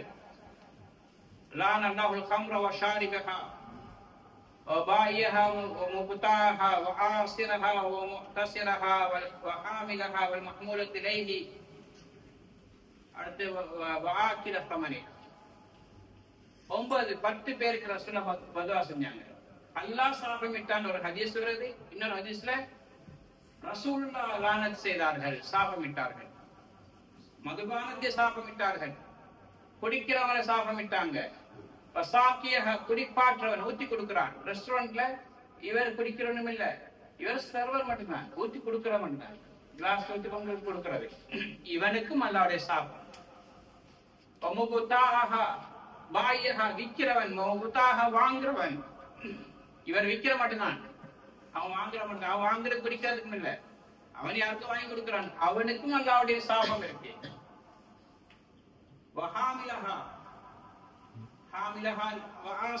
சாராயத்தை செய்தவன், மோட்டாசிரஹா கம்பெனி ஓனர், மோட்டாசிரஹா எம்ப்ளாயிஸ், கம்பெனியில வேலை செய்யறவங்க, அவங்க குடிக்கிறவனும் இல்ல, கம்பெனியில வேலை செய்யற மட்டும்தான், அவனுக்கும் அல்லாஹ்வுடைய சாபம். டிரான்ஸ்போர்ட் செய்யறவங்க, இவங்க குடிக்கிறவனும் இல்ல, ஆனா டிரான்ஸ்போர்ட். இதே மாதிரி ஜூஸ் கம்பெனில வேலை செய்யறவங்க, ஜூஸ் கம்பெனியோட பேர் மட்டும்தான் லாஜிஸ்டிக் கம்பெனி. அது சாராயமும் அங்க இருக்கு என்று சொன்னால், அந்த சாராய் இன்னைக்கு கோலன் வந்துச்சு இந்த சைட்ல இருந்து மேல பார்த்து ஈடுபடுறாங்க. அதுலயும் இன்னைக்கு பியர், ஆல்கஹால், பிராண்டி, விஸ்கி போட்டல் வருது, தூக்கி வைக்கிறாங்க. இவங்களும் இந்த சாப்பிடத்துக்கு உள்ளாங்க. அப்ப என்ன செய்யறது, எங்களுக்கு வேற வேலை இல்ல, செஞ்சு போல எல்லாம் நிர்பந்தம் சொன்னால் அந்த வேலையை செய்யாம, அதாவது வேற வேலை செய்ய லாஜிஸ்டிக் கம்பெனில இதுல நான் சம்பந்தப்பட மாட்டேன்னு சொல்லி பாருங்க, இல்ல கேட்க மாட்டாங்க, செஞ்சுதான் ஆகணும். சரி செய்யறேன்னு சொன்னா அந்த நேரத்துடைய செலரிய நீங்க சதக்கா செஞ்சு எடுக்காதீங்க, எடுங்க சதக்கா செஞ்சு. ஆனா முடியுமான மட்டும் அந்த வேலையை செய்யாது. 7ஆம் மாட்டில் செய்ய வேண்டி வந்தா அந்த செலரிய நீங்க சதக்கா செய்யுங்க. ஏன் பதுவா இருக்கு. மஹ்மூலத் இலைஹி, வேர்ஹவுஸ் ஓனர்ஸ், யாரு மீது டிரான்ஸ்போர்ட் பண்ணி கொண்டு போய் சேர்க்கப்படுகிறதோ அது. இதே மாதிரி அடுத்து ஆக்கிர சமனிஹா, இதை வித்து கிடைச்ச காசி, இதனால சம்பாதிச்ச காசி, அதை சாப்பிடக்கூடியவர். இப்ப நாங்க சம்பாதிக்கிறோம்னா நாங்க மட்டும் சாப்பிடலையே, மனைவி பிள்ளைகள் உமா வாப்பா எல்லாரும் ஹாஜிமார் ஒட்டுலிக்கிறாங்க, அவங்க சாப்பிடுறாங்க, அவங்களுக்கு அந்த சாப்பிடு. எவ்வளவு பெரிய முசீபத் சகோதரர்களே. அது சாராயம் மதுபானம், அது ஒன்று லிக்கர் ஐட்டங்களா இருக்கலாம், லிக்விட் ஐட்டங்கள், அது பிராண்டியோ விஸ்கியோ அல்லது யோஷுன்னு சொல்லுவாங்க வெஸ்டர்ன் லிக்கர், இல்லாட்டி வோட்கா, அது என்ன பேர்ல இருந்தாலும் சரி, வைன், எல்லாம் ஆல்கஹால் எல்லாம் ஹராம். அடுத்தது பவுடராக இருந்தாலும் சரி, ஹெரோயின், கொக்கைன், எட்டரால், அதே மாதிரி இப்ப மெத் வந்து இது ஐஸ், அது கொஞ்சம் கட்டியாக இருக்கும். இதே மாதிரி மர்ஜுவானா அல்லது மரிவானன்னு சொல்லுவாங்க, மர்ஜுவானு அது, இது எல்லாம் இதுல சேரும். அல்லது ஸ்டிக்கராக இருந்தாலும் சரி, இன்னைக்கு ஸ்டிக்கர் இருக்குது, அதை ஒட்டினா வானத்துல பறக்கிற மாதிரி இருக்கும். இது பிள்ளைகள் செய்யக்கூடாதுன்னு சொல்றேன். இதை விட்டு விலகி இருக்கு, நஞ்சு, இது ஆபத்து, அழிவு, நாசம். எப்படி பெயின் கில்லர் இருக்குதானே ஸ்டிக்கர் மாதிரி, சிப்ஸ், அதை ஒட்டினா அந்த காரம் உள்ள கடிக்குது, வலி போகுது. இதே மாதிரி ஆஸ்மா நோய்க்கு சின்ன ஸ்டிக்கர் தருவாங்க, முதுகுல ஒட்ட சொல்லி. எங்க மகனுக்கு இருந்துச்சு முந்தி, நாங்க டாக்டரை போனா அதைத்தான் தருவாங்க. அல்ஹம்துலில்லாஹ் ஒரு 4-5 நாள் ஒட்டக்களே இந்த ஆஸ்மா நோய் இல்லாமலாங்க. சின்ன ஒரு ஸ்டிக் உள்ளுக்கு போய் அப்படியே வேலை செய்யும். இதே மாதிரி போதையுடைய ஸ்டிக்கர்கள் இருக்குது, இதை ஒட்டினா அந்த எப்படி போதையை அடிச்சா வருமோ அதை மாதிரி. அது புகைகளாக இருக்கலாம், சிகரெட் ஹராம், இதுவும் ஒரு ட்ரக் தான், இதுவும் ஒரு போதை வஸ்து தான். நிறைய பேர் நினைக்கிறேன் சிகரெட் சாதாரண, இது ட்ரக்ஸ் உடைய ஹெரோயினுடைய தம்பி, மேத்துடைய ஐஸுடைய தம்பி தான் இது. இதுல இருந்து அவர் மேல போறாரு. மூக்குத்தூள், இதுவும் ஒரு வகையில போதை வஸ்து தான். என்ன பிரயோஜனம் அதுல?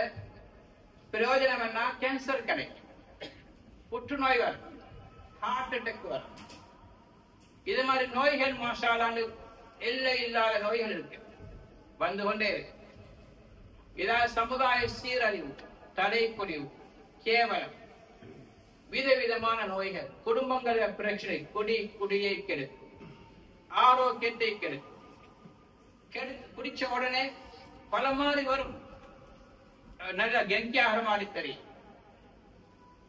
நான் சொல்ல வரக்கூடிய போதை வஸ்துக்கள் இருக்குது, ஹெரோயின், ஆல்கஹால், சனப்பொது, எல்லாம் சாராயம். இதுக்கு எல்லாம் அதிகமான இடங்கள்ல நோமலா கிடைக்கும், சில பூத்துகளை கூட கிடைக்குது.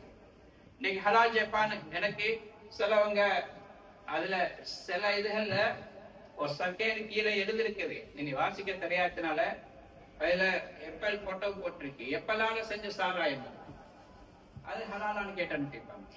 சில லெமன் போட்டிருக்கு, சிலதுல ஆரஞ்சு போட்டிருக்கு, ஆரஞ்சு செஞ்ச சாராயம், ஆல்கஹால், ஆல்கஹால் எழுதி வைக்குது, ஆனா வாசிக்க தெரியாத ஹலாலான்னு கேட்டு அனுப்பிக்கிறாங்க. அதனால ஹலால் ஜப்பான் சில அந்த கம்பெனியுடைய சங்காரியா, அதே மாதிரி சந்தோரி உடைய ப்ராடக்ட்ஸ் எல்லாம் நான் போட்டிக்கிறேன். ஏன் இன்னைக்கு ஆட்கள் அனுப்புறாங்க, அதனால இன்னைக்கு அனுப்ப மாட்டாங்கிறதுக்காக இன்னைக்கு நிறைய பொருட்கள், இன்னைக்கு போதை வஸ்துக்கள் சர்வசாதமா கிடைக்குது. சாராயம் 7-Eleven விற்குது, அங்கே விற்குது, இங்கே விற்குது. இப்ப இது லேசா கிடைக்கும். இதனால் ஏற்படக்கூடிய பொதுவாக உள்ள போதை வஸ்துடைய தீங்குகள், மயக்கம் வாரதிக்கும், வாசம், துர்வாடை வரும். இது பொதுவாக சாராயத்தில் வரக்கூடியது. உடல்ல தளர்ச்சி உண்டாகும், பேச்சில தடுமாற்றம் உண்டாகும், அடுத்தது உணர்வின்மை உண்டாகும், சென்சிட்டிவ் குறையும். அவருக்கே தெரியாத சாதம் கலந்து கொண்டது, அவருக்கே தெரியாத சேத்துல விழுந்திக்கிறது, அவருக்கே தெரியாது அவர் என்ன பேசுறாரு. ரோட்ல நிக்கிறேன்னா ரோட்டோரத்துல நிக்கிறேன்னா அவருக்கு தெரியாது. குடிச்சவனுக்கு வருதா இல்லையா? இது மாதிரி நிறைய தாக்கங்கள் அதுல இருக்கு. அது மாதிரி ஹார்ட்டை பாதிக்கும், லங்ஸை பாதிக்கும், ஈரக்கொலையை பாதிக்கும், கிட்னியை பாதிக்கும், உறுப்புகளை பாதிக்கும், சிந்தனையை குழப்பி அடிக்கும், புத்தி பேதரிப்பாரு.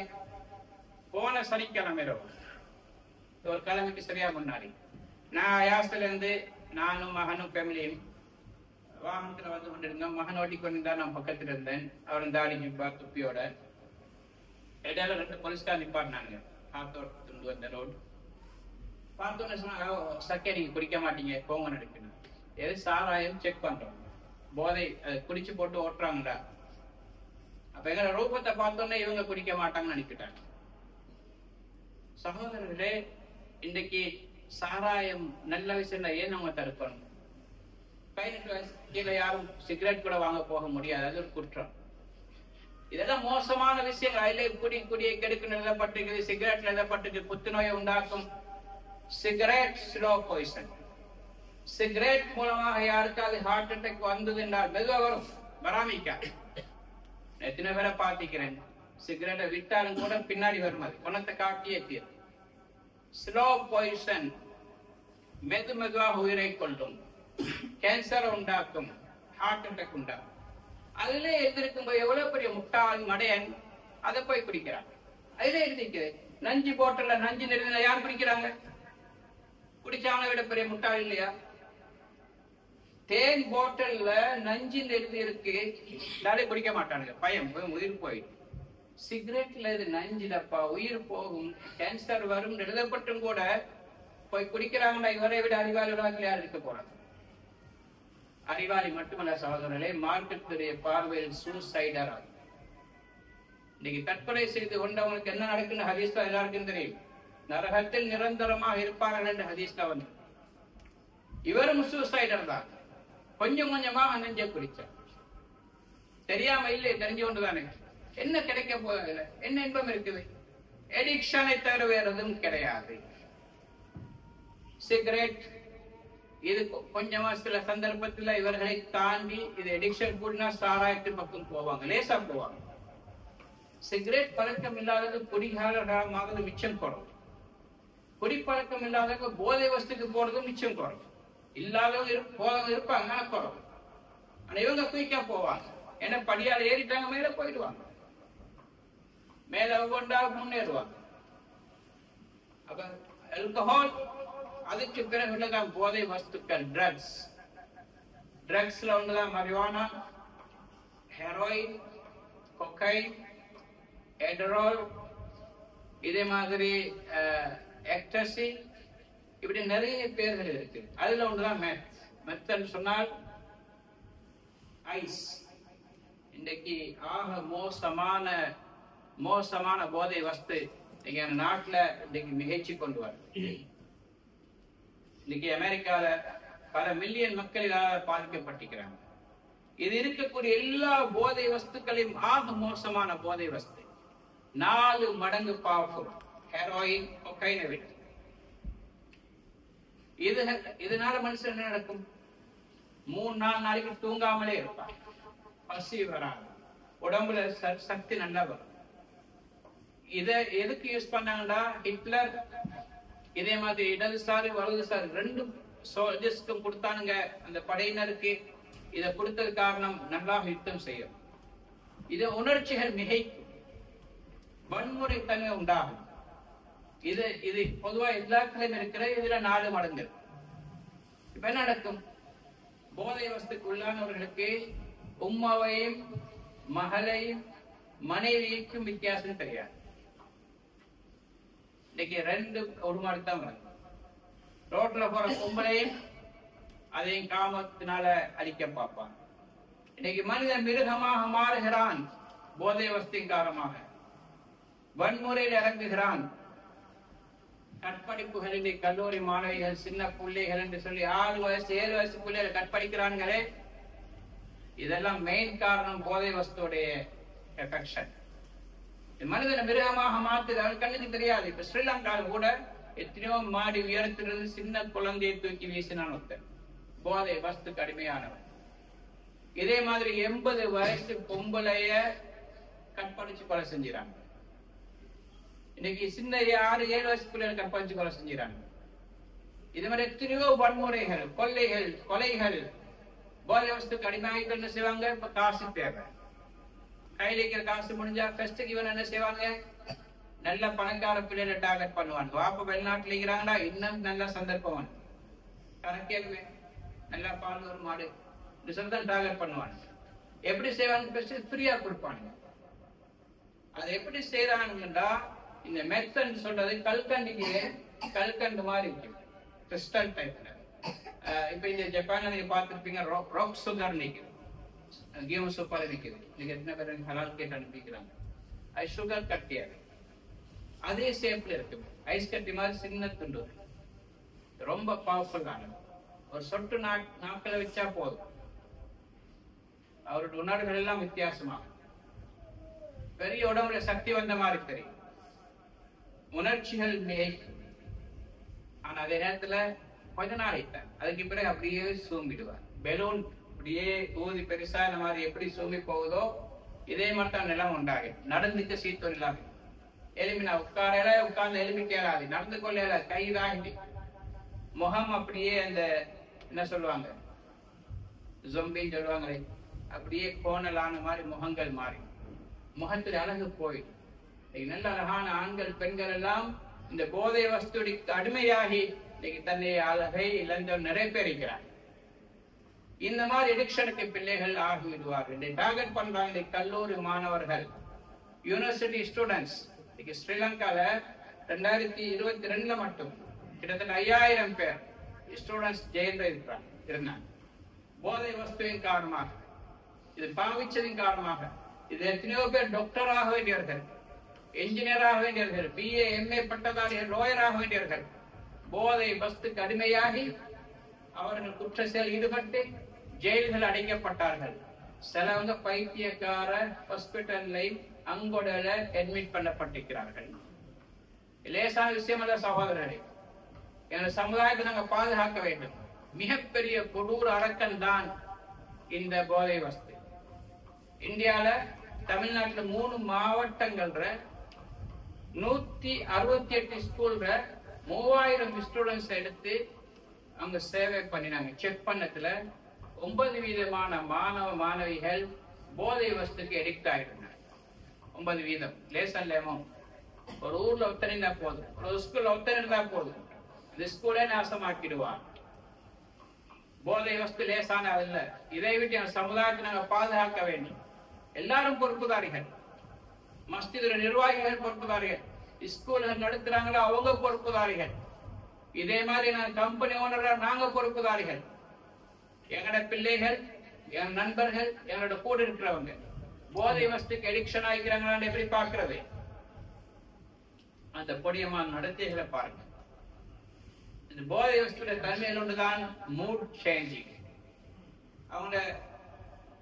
அவங்களுடைய தன்மைகள் மாறும், சிந்தனைகள் மாறும், அடிக்கடி மாறக்கூடிய தன்மை உண்டாகும். சிலவங்க தற்கொலை பக்கம் கூட போயிடுவாங்க. ஏன்னா அவங்க சுயநிலையில கிடையாது, என்ன முடிவெடுக்கணும் அவங்களுக்கே தெரியாது. போதை வஸ்துவின் காரணமாக அது கிடைக்காத நேரத்துல உயிரையை மாற்றிக் கொள்வாங்க. சிலவங்க வீட்டுல களவாண்டுவாங்க, தெரியாம இருக்க தொடங்குவாங்க. பாப்பமோடைய பொக்கெட்ல இந்த காசு காணா போகும், பேஸ்ட்ல இந்த காசு காணா போகும், உமா எங்கேயாவது சேர்த்து வச்சிருப்பா ஒழிச்சு அந்த காசு காணா போகும். தேடி தேடி எடுப்பாங்க. பிடிபட்டா உம்மாப்ப தடுக்க போனா கொலையும் செய்ய தயங்க மாட்டார்கள். அந்த அளவுக்கு பாரதூரமான செஞ்சும் இருக்கிறாங்க. நிறைய இடத்துல நடந்திருக்கு. போதை வஸ்து அடிக்ஷன் மனிதனை மிருகமாக மாற்றிவிடும். கொலையும் செய்ய தயங்க மாட்டாங்க. இது நடக்குது. இதமான நிலைகளுக்குள்ளாகிறாங்க. அதுக்கு முன் அடையாளம் என்ன? நான் சொன்ன மாதிரி அவங்களுடைய தன்மைகளுடைய மாறுபாடு உண்டாகும். சும்மா அமைதியா இருந்தபடியே கூடுதலாக ஆக்டிவாக இருக்கிறாங்கன்னு சொன்னால் கொஞ்சம் பாருங்க, ஏதோ ஒன்று இருக்கு. நல்ல ஆக்களோட பேசிக்கொண்டு தனிமைக்கு ஆயிட்டான், மக்களை விட்டு ஒதுங்குறான், வீட்டுல கொஞ்சம் மூலையில இருக்கிறான், வீட்டுல கொஞ்சம் ரூம்குள்ள இருக்கிறான்டா, கவனிங்க இவனுடைய தன்மை என்று பாருங்க. இது போதையினால் ஏற்பட்ட எடிக்ஷனால வரக்கூடிய ட்ரக் எடிக்ஷன் ஒரு அடையாளங்களும். இதே மாதிரி சும்மா பேசிக்கொண்டிருப்பான். சில நேரத்துல பேசவே மாட்டான், சில நேரத்துல அப்படியே ஒரு பக்கம் பார்த்து கொண்டிருப்பான். மெத்துடைய தன்மைகள், மெத்தண்டா இந்த ஐஸுடைய தன்மை. ஒன்று சும்மா போக்கஸ் பண்ணி சும்மா பார்த்து நிற்பான், என்னன்னே தெரியாது. சும்மா பேசுவாங்க, இல்லாட்டி ஒன்றுமே பேச மாட்டாங்க. கேட்டா ஒரு பதவி, தூக்கமே இல்லாம இருக்கு. பகலெல்லாம் தூங்குவான், எல்லாம் விழிச்சு கொண்டிருப்பான். இதெல்லாம் போதை வஸ்துனால் ஏற்படக்கூடியது அடையாளங்கள். இப்ப வித்தியாசமான டைப்புகள் இந்த பிள்ளைகிட்ட வர வந்தாலே தேடுங்க, விசாரிங்க, அவங்கள கூப்பிடுங்க, பாருங்க. இதை எப்படி மாற்றி அமைக்கிறது? நேரம் சுருக்கமாக சுருக்கமா சொல்லிட்டு போறேன். எப்படி மாற்றுறது?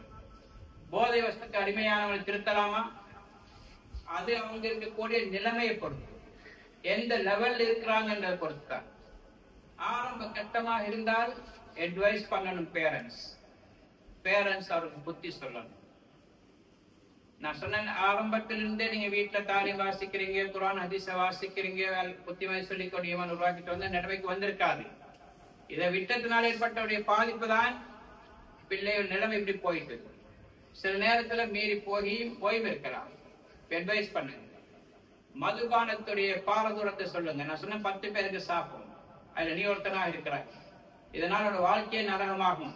ஹதீஸ்ல வருது, யார் சாராயம் குடிக்கிறாங்களோ அவர்கள் சொர்க்கமே நுழைய மாட்டார்கள், ஹராம் என்று ரசூலுல்லாஹ் சொன்னாங்க. இன்னொரு ஹதீஸ் சொன்னாங்க, யார் சாராயம் மதுபானம் மறந்துறாங்க, போதை வஸ்து பாவிக்கிறாங்களோ இவங்க சொர்க்கம் நுழைந்தாலும் சொர்க்கத்தில் அவங்க மதுபான ஆறுகள் ஓடிக்கொண்டிருக்கும், இதை அவர்கள் பிடிக்க மாட்டார்கள் நபி ஸல்லல்லாஹு அலைஹி வஸல்லம் சொன்னாங்க. இன்னொரு ஹதீஸ் சொன்னாங்க, யார் மதுபானம் அருந்துறாங்களோ அவர்கள் விஷயத்தில் அல்லாஹ் தன் மீது கடமையாக்கி இருக்கின்றான், தீனத்துல் ஹபால் என்று சொல்லக்கூடிய ஆற்றிலிருந்து அல்லாஹ் அவர்கள் குறிப்பாட்டுவான். நீ சாராயம் குடிச்சாயா, அது ஜஸாவுல் இஹ்சானில் இஹ்சான், நலவு கூலின் நலவு, கெடுதலுக்கு கெடுதி கூலின் கெடுதுதான். நீ செஞ்சது கூலி என்ன? சாராயம் குடிச்சாயா, நான் கேட்டுன்னு சொல்லி நான் செஞ்சும் சொல்லியும் புத்தி சொல்லி கேட்கலையா? அல்லாஹ் சொல்லானே, இன்னமல் ஹம்ரு வல் மைஸிர் வல் அன்சாப் வல் அஸ்லாம் ரிஜ்சும் மின் அம்ரி ஷைத்தான், ஷைத்தானுடைய வேலை வாப்பா இதெல்லாம். சூது விளையாடுறது, சாராயம் குடிக்கிறது, குறி சொல்றது, இதே மாதிரி அந்த சிலைகளை வணங்குறது, இதெல்லாம் ஷைத்தானுடைய அமல்கள், ஷைத்தானுடைய அசுத்தங்கள் அல்லாஹ் சொல்லிட்டு சொல்றான். ஃபஜித்தனிபு, நீங்க தவிர்த்து கொள்ளுங்க சொல்றான். பஹலன்து முன்தஹுன் அடுத்த எல்லாம் கேட்கிறான், ஏன் நீங்க தவிர்த்து கொள்ள மாட்டீங்களான்னு எல்லாம் கேட்கிறான். இவ்வளோ சொல்லி நீ கேட்கலையா, உனக்கு கூலி என்ன? தீனத்துல் ஹபால், இந்த உனக்கு நான் குடிப்பாட்டுவேன், இது என்ன மீது கடமை என்று அல்லாஹ் சொல்றான். தீனத்துல் ஹபால் என்றால் என்னென்று ரசூலுல்லாஹ் கேட்டாங்க. சொன்னாங்க, உஸாரத்து அஹ்லின் நார், நரகவாதிகளுடைய சீல். நரகவாதிகளுடைய சீல் என்னண்டா தெரியுமா? சீல்டா கொப்புளம் சொல்லுவாங்க. கொப்புளத்திலிருந்து வருவே சீல். எவ்வளவு துர்நாற்றம் அது! தன்னுடைய உடம்பிலிருந்து வெளியான சீலை யாரை குடிப்பாங்களா? அதுவே நரகவாதியுடைய உடம்பிலிருந்து வந்தா எவ்வளவு துர்வாடை உள்ளதாக இருக்கும்.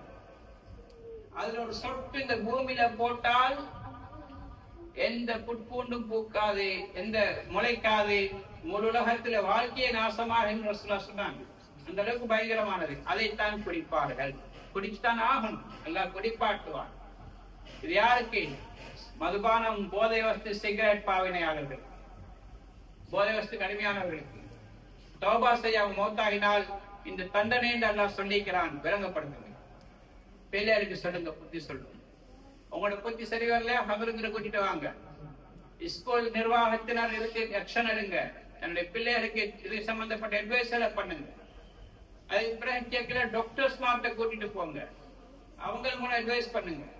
சிலவங்க அதை தாண்டி நெக்ஸ்டாஜா இருந்தா அவங்களுக்கு மெடிசின்கள் இருக்குது.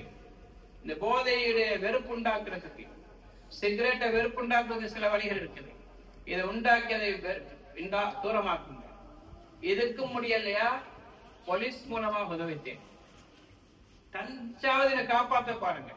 கொழும்புல ஹாஜியார் தன்னோட மகனை பாதுகாக்கிறதுக்காக வேண்டி பாதாளோக்கிற குரூப்புக்கு காசு கொடுத்து கையை கால உடைச்சார். கையை கால உடைச்சு பாப்பா மகனுடைய கையை கால உடைச்சார். உடைச்சு வீட்டுல போட்டு அவரே ட்ரீட்மெண்ட் பண்ணினாரு. 4 மாசம் 5 மாசம் வெளியே போகவே முடியல, நடக்கலாம். Full treatment. எவனையும் பார்க்க வர கூட்டாளி மாதிரி யாரும் வர முடியாது. அப்படியே இந்த போதையுடைய வெறுப்புண்டாகி தூரமாகி தப்பித்துக் கொண்டார். பாப்பா செஞ்சவே ஒருத்தர் சொன்னா, இந்த மாணவர் தான், என் ஓதினத்தர் தான், அவர் இந்த வைத்தியம் செய்யறாரு. அவர்கிட்ட ஒரு உமா மகனை கூட்டிட்டு வந்தாங்க. அப்ப ஸ்டிக்ல கால்ல இந்த கால் நொண்டி ஸ்டிக்கால ஓடிக்கொண்டு வரான். வந்து சொன்ன மகன் உம்மா சொல்லணும், அதற்கு இந்த ஆலிம்ட இந்த மகன் போதை வஸ்துக்கு இதாகிருந்தான், இப்ப அதுக்கு நான் நிறைய செஞ்சுக்கிறேன், நீங்க கொஞ்சம் புத்தி சொல்லுங்க என்று சொல்லி பேசுறாரு. பேசி புத்தி சொல்ற கேட்டாரு. கால் எக்ஸலண்ட்ல உடைஞ்சிருக்குன்னு நினைச்சாரு. சொன்னாரு, காலுக்கு என்ன நடந்துச்சு? உமாவோட சண்டன். அவர் திரும்பி உமரை பார்த்தா உமா கண்ணீர் வடிஞ்சு வந்துச்சு. உமா சொன்னா, அதுல நான் எவ்வளோ சொல்லி பார்த்தேன், என்ன சொன்னாலும் கேட்கிறான், விட்டுட்டு ஓடிடுறான், கெட்டவனோட சேர்றான், குடிக்கிறான், போதை வஸ்துக்கு அடிமையா இருந்தான். ஒரு நாள் 7ஆம் நாட்டில் இரவம் படுத்து கொண்டிருக்க கூட நான் அந்த உலக்கையால காலை உடைச்சேன்னு காலை உடைச்சிட்டு இப்போ மருத்துவம் செஞ்சு கொண்டிருக்கிறேன். இப்போ வீட்டில் நினைக்கிறான், எங்கேயுமே போகல, கூட்டாளி மாற வரையலாது. இப்போ ஓரளவு அவனுக்கு திருத்தம் வந்திருக்குது. முன்ன புத்தி சொல்லுது. சகோதர பெரியார்களே, இப்படியும் வைத்தியம் செய்ய வேண்டியிருக்கவே அந்த சமுதாயத்தை பாதுகாக்கணும், என் பிள்ளைகளை பாதுகாக்கணும் என்று சொன்னார். அதுக்கு முன்னாடி படிகள் இருக்கவே அதுக்கு ஒன்றா பாருங்க. முடியாத கட்டத்தில் இதுதான் வரி செஞ்சுக்கிறாங்க, வெற்றியும் கண்டிக்கிறாங்க. அடுத்தது அப்படியே முடியலாட்டு தான் அடுத்த கட்டம். ஸ்ரீலங்கா பொறுத்த வரைக்கும் குவாரண்டைன் சென்டர் சீக்கிரம், ஆனா எல்லாம் அந்நியர்கள் நடத்தக்கூடிய இடங்கள். இன்னைக்கு அதுக்கு போயிட்டு வந்து திரும்ப போதை வஸ்துக்கு பழக்கமானவங்க திரும்ப வந்தாங்கன்னா எவனாவது திரும்ப தூண்டிட்டாக்கி திரும்ப போயிடுவாங்க.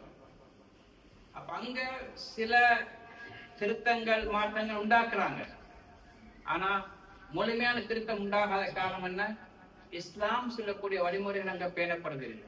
அதனால இஸ்லாமிக் குவாரண்டைன் சென்டர்கள் உருவாக்கப்பட வேண்டும். எங்க நாட்டுல உருவாக்கப்பட வேண்டும். ஜப்பான்லையும் இப்ப இன்ஷால்ல காலத்துல தேவைப்படும். நாங்க பின்தங்கிய பகுதி குறைவான ஏரியாக்கள்ல இடம் வாங்கி அதை செய்ய வேண்டி வரும். என்ற போற போக்க பார்த்தா அவர் இன்னைக்கு நிலைமை வந்து கொண்டிருக்குது. கொடியமா நிறைய பேர் இந்த கொரோனா பீரியட்ல வந்து அதிகமானவங்க நல்லவங்க நிறைய பேர் இருக்கிறாங்க. ஒரு சில விஷக்கிருமிகளும் வந்து ஊர்ல போதை வஸ்துக்கு அடிமையாகி இங்க திருத்த அனுப்பிக்கிறாங்க. திறந்த இடமா இது. இங்க வந்து இல்லவனை நாசமாக்குறாங்க. நிறைய பேருக்கு அடிமையாகி கொண்டு போறாங்க. அப்ப திருத்த வேண்டிய பெரிய ஒரு கட்டாயம் எல்லாருக்கும் இருக்குது. நாளைக்கு எங்களோட பிள்ளைகள் பாதிக்கப்படுவார்கள், நாங்களும் பாதிக்கப்படலாம். இன்னைக்கு சில முஸ்லிம் ஊர்கள்ல 10% 13% மக்கள் போதை வஸ்துக்கு பாதிக்கப்பட்டிருக்கிறாங்க. இன்னைக்கு அவங்க டார்கெட் பண்றாங்க. அரசாங்கம் டார்கெட், அரசாங்கம் முந்தைய அரசாங்கம், அரசியல்வாதிகள் சம்பந்தப்பட்டிருக்கிறாங்க, போலீஸ்கள் சம்பந்தப்பட்டிருக்கிறாங்க. அவனோட காசு கொடுத்து இன்னைக்கு விற்க வைக்கிறாங்க. எங்களை குடியமாற பயன்படுத்துறாங்க. ஆசிரியர்கள் சிலர் இதுல போதை வஸ்து விற்பனைக்குள்ளாகி மாணவர்களை பயன்படுத்திக்கிறாங்க. இது மாதிரி மிக மோசமான நிலைமை இன்னைக்கு நாட்டில் உருவாகிட்டு இருக்குது. இங்கே வந்து கொண்டிருக்குது. அதை நாங்க பாதுகாக்க வேண்டும். இப்ப நாட்டுல அந்த பண்ணல. இப்ப ஜப்பான்ல நாங்க சொன்ன மாதிரி அட்வைஸ் பண்றது செய்யறது அப்படி இருந்து அந்த கேஸ் இருந்தாங்கன்னா ஸ்பான்சர் மாதிரி இருக்கிறாங்களே, நாங்க ஸ்பான்சர் பண்ணி எடுத்து விசா போட்டு எடுத்தா கிடைப்பாங்க. எங்க கம்பெனி சம்பந்தப்பட்டவங்க இருப்பாங்க, விசாவை கேன்சல் பண்ணி அனுப்புங்க. இதெல்லாம் கிருமிகள், எய்ட்ஸை விட மோசமான கிருமிகள். இங்க இருக்கக்கூடாது, இருக்கிறவனை நாசப்படுத்துவான், எல்லா பாவங்களுக்கு வரும். விசா கேன்சல் பண்ணி அனுப்புங்க, எந்த பாவமும் கிடையாது. போலீஸ்க்கு இன்ஃபார்ம் பண்ணுங்க, ப்ரூஃபோட கொடுங்க, உள்ள போடுவாங்க. அப்படியே திருந்த இவங்க வெளியே இருக்கிறத உள்ள இருக்கிற சமுதாயத்துக்கு நல்ல ஒரு 4 பேருக்கு படிப்பினையாக இருக்கு, பாடமாக இருக்கு. எங்களை பகுதியில் ஒரு சகோதரர் செஞ்சார். அவருடைய விசா ஒருத்தன் இப்படி வேலை செஞ்சதுனால விசா கேன்சல் பண்ணி பெக் பண்ணி அனுப்பிட்டார் நாட்டுக்கு. அவர் செஞ்ச பெரிய ஒரு நலவு. சமுதாயத்தை பாதுகாக்க வேண்டும். இத மாதிரி ஆக்ஷன் எடுக்க வேண்டி வந்தா எந்த பாவமும் கிடையாது, காட்டிக்கொள்ளும். பரவாயில்லை. ஒரு விஷக்கிருமிய எப்படி அவருடைய வரல வெட்ட வேண்டி வந்தா முழு காலம் முழுடமும் பாதுகாக்கப்படுமோ கேன்சரால, அது மாதிரி வேலை தான் இது. ஒரு வரல வெட்டத்துல பிரச்சனை இல்லை. சமுதாயம் பாதுகாக்கப்பட வேண்டும். நியாயமான மக்கள், வாலிபர்கள், ஆண்கள், பெண்களும் பாதிக்கப்பட்டுக் கொண்டிருக்கிறார். அதனால சகோதர பெரியார்களே, எனக்கு கொடுக்கப்பட்ட நேரம் முடியுது. இது மிகப்பெரிய தலைப்பு. நான் சில விஷயங்களை ஸ்கிப் பண்ணி கொண்டு சுருக்கமாக மேலோட்டமாக நான் சொல்லிட்டு வந்தேன். இதுல விட்டு நாங்க எல்லாரும் எங்களையும் பாதுகாக்கணும், சமுதாயத்தையும் பாதுகாக்க வேண்டும். நல்லா நினைச்சு கொடுங்க. சின்ன ஒரு குட்டி கதையோட முடிக்கிறேன். இப்படி நிறைய பேர் சொல்றாங்க எடிக்ஷன், போதை வஸ்து மட்டும். நான் ஆரம்பத்துல சொன்னேன், போன் அடிக்ஷன் இருக்குது, போன் அடிக்ஷன் இருக்குது. இதே மாதிரி நிறைய அடிக்ஷன் இருக்கு. சிலவருக்கு ஸ்போர்ட்ஸே அடிக்ஷன். வைஃபும் தேவையில்லை, பிள்ளைகளையும் தேவையில்லை, எப்ப பார்த்தாலும் விளையாட்டு தேவையில்லை. காற்று விளையாட போறேன். இதனால என்ன பிரயோஜனம்? கிரிக்கெட், ஃபுட்பால், வாலிபால் ஏதாவது கொஞ்சமாவது பரவாயில்லை. உடம்புல சக்தி உண்டாக்கக்கூடிய சில போலிங்கும் பிரயோஜனம் குறவுதான். உடம்புல சக்தி உண்டாக்கக்கூடியது ஹெல்த்தியான விளையாட்டு தாராள அனுமதி, அதுவும் அடிக்ஷன் ஆயிடக்கூடாது. கணவன் மனைவி டைம் கொடுக்கறது கட்டாயம் கொடுங்க, பிள்ளைகள் நேரம் கொடுங்க. இப்ப நான் ஆரம்பத்திலே சொல்ல வந்த விஷயங்கள் உண்டு. இன்னைக்கு பிள்ளைகள் போதை வஸ்துக்கு காரணமாகிறதுல மெயின் காரணங்கள் உண்டு. Parents ignorance. பேரண்ட்ஸ் பிள்ளைகளுக்கு டைம் கொடுக்காம இருக்கிறது. ஸ்போர்ட்ஸ் மீட்டிங் பாப்போங்க அவர் சொன்னா இல்ல எனக்கு பிஸி, நான் இன்னைக்கு ஆப்ஷன்ல வாகனத்தை போடணும், எடுக்கணும், மங்க போட இங்க போட, எனக்கு வேலைக்கு லீவ் எடுக்கலாது. உண்மை சொன்னா எனக்கு வேற வேலைக்கு எடுக்க போகலாம். கடைசியா எனக்கு பிள்ளைகளுடைய மைண்ட் திரும்ப கான்செப்ட் கூப்பிட்டா கான்செப்ட் போக டைம் இல்லை, நல்ல ஒரு விஷயத்தை கூப்பிட்டா பிள்ளையை கூட்டிக் கொண்டு போகலாது. இந்த பிள்ளைகள் இருக்கிறாங்க, அவங்களை இக்னோர் பண்றது இந்த போதை வஸ்துக்களின் பக்கம், கெட்ட நண்பரின் பக்கம் போகுது. ஒரு பொம்பளை புள்ள ஒரு அந்நிய ஆம்பளைய கல்யாணம் முடிச்சுட்டு போனார். என்ன காரணமா கேட்டா உம்மா அப்பா கவனிக்கிறோம் இல்ல, அவன் சொல்லிடுறான் உன்ன கண் அழகா இருக்குது, உன்னுடைய கண் அழகா இருக்கு என்ற வார்த்தை உம்மா அப்பா விட்டுட்டு அந்நிய மதத்துக்கு போய் கல்யாணம் முடிச்சுட்டு போயிட்டான். அப்போது காரணம் உம்மா அப்போட இக்னோரன்ஸ், கவனிக்காம விட்டது, நேரம் கொடுக்காதது, பிள்ளைகளை கவனிக்க டைம் இல்லை. சில பொம்பளைகளுக்கோ பிள்ளைகளுடைய பெம்பஸ் மாத்த டைம் இல்லை, ஆனா வாட்ஸ்அப்ல ஸ்டேட்டஸ் அடிக்கடி மாத்தி கொண்டிருப்பாங்க, பேஸ்புக்ல ஸ்டேட்டஸ் மாறும்.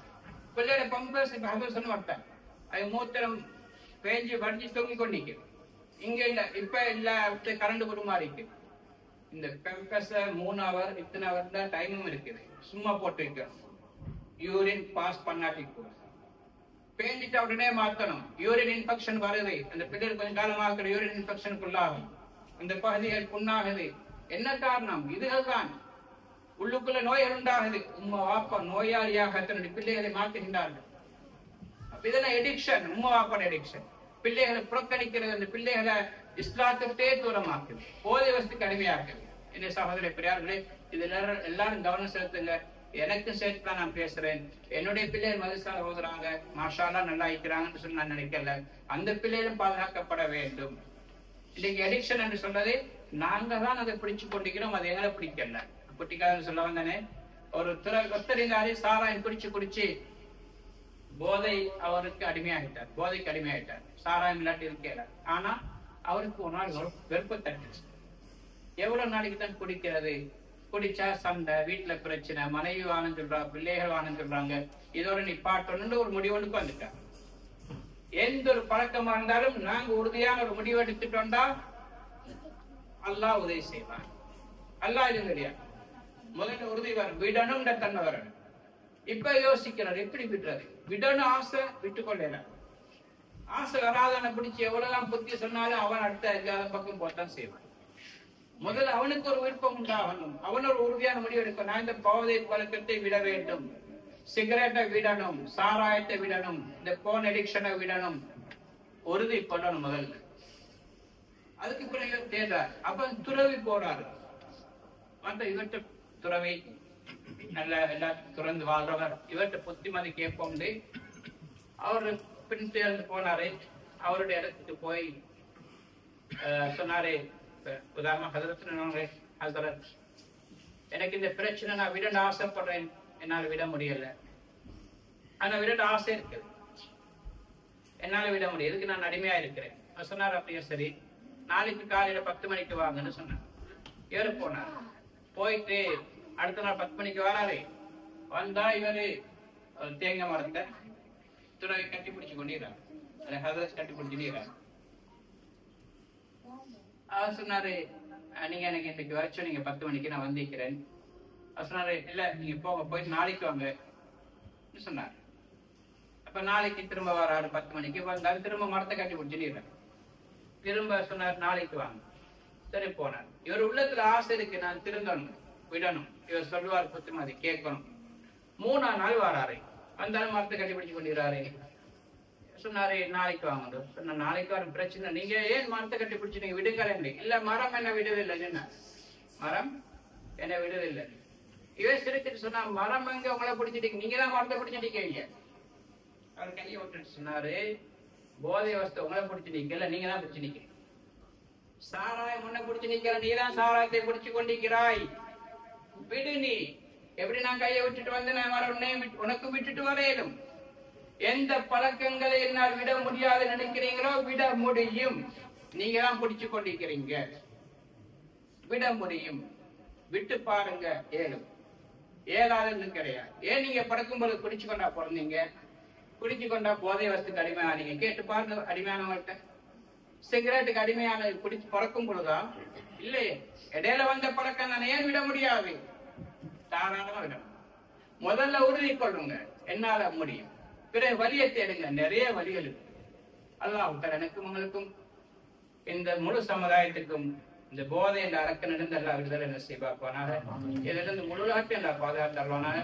இதுல சம்மந்தப்படக்கூடிய எல்லாருக்கும் எல்லா புத்தியை கொடுத்து திருந்தி வாழ எல்லா தோஃபிக் செய்வானாக.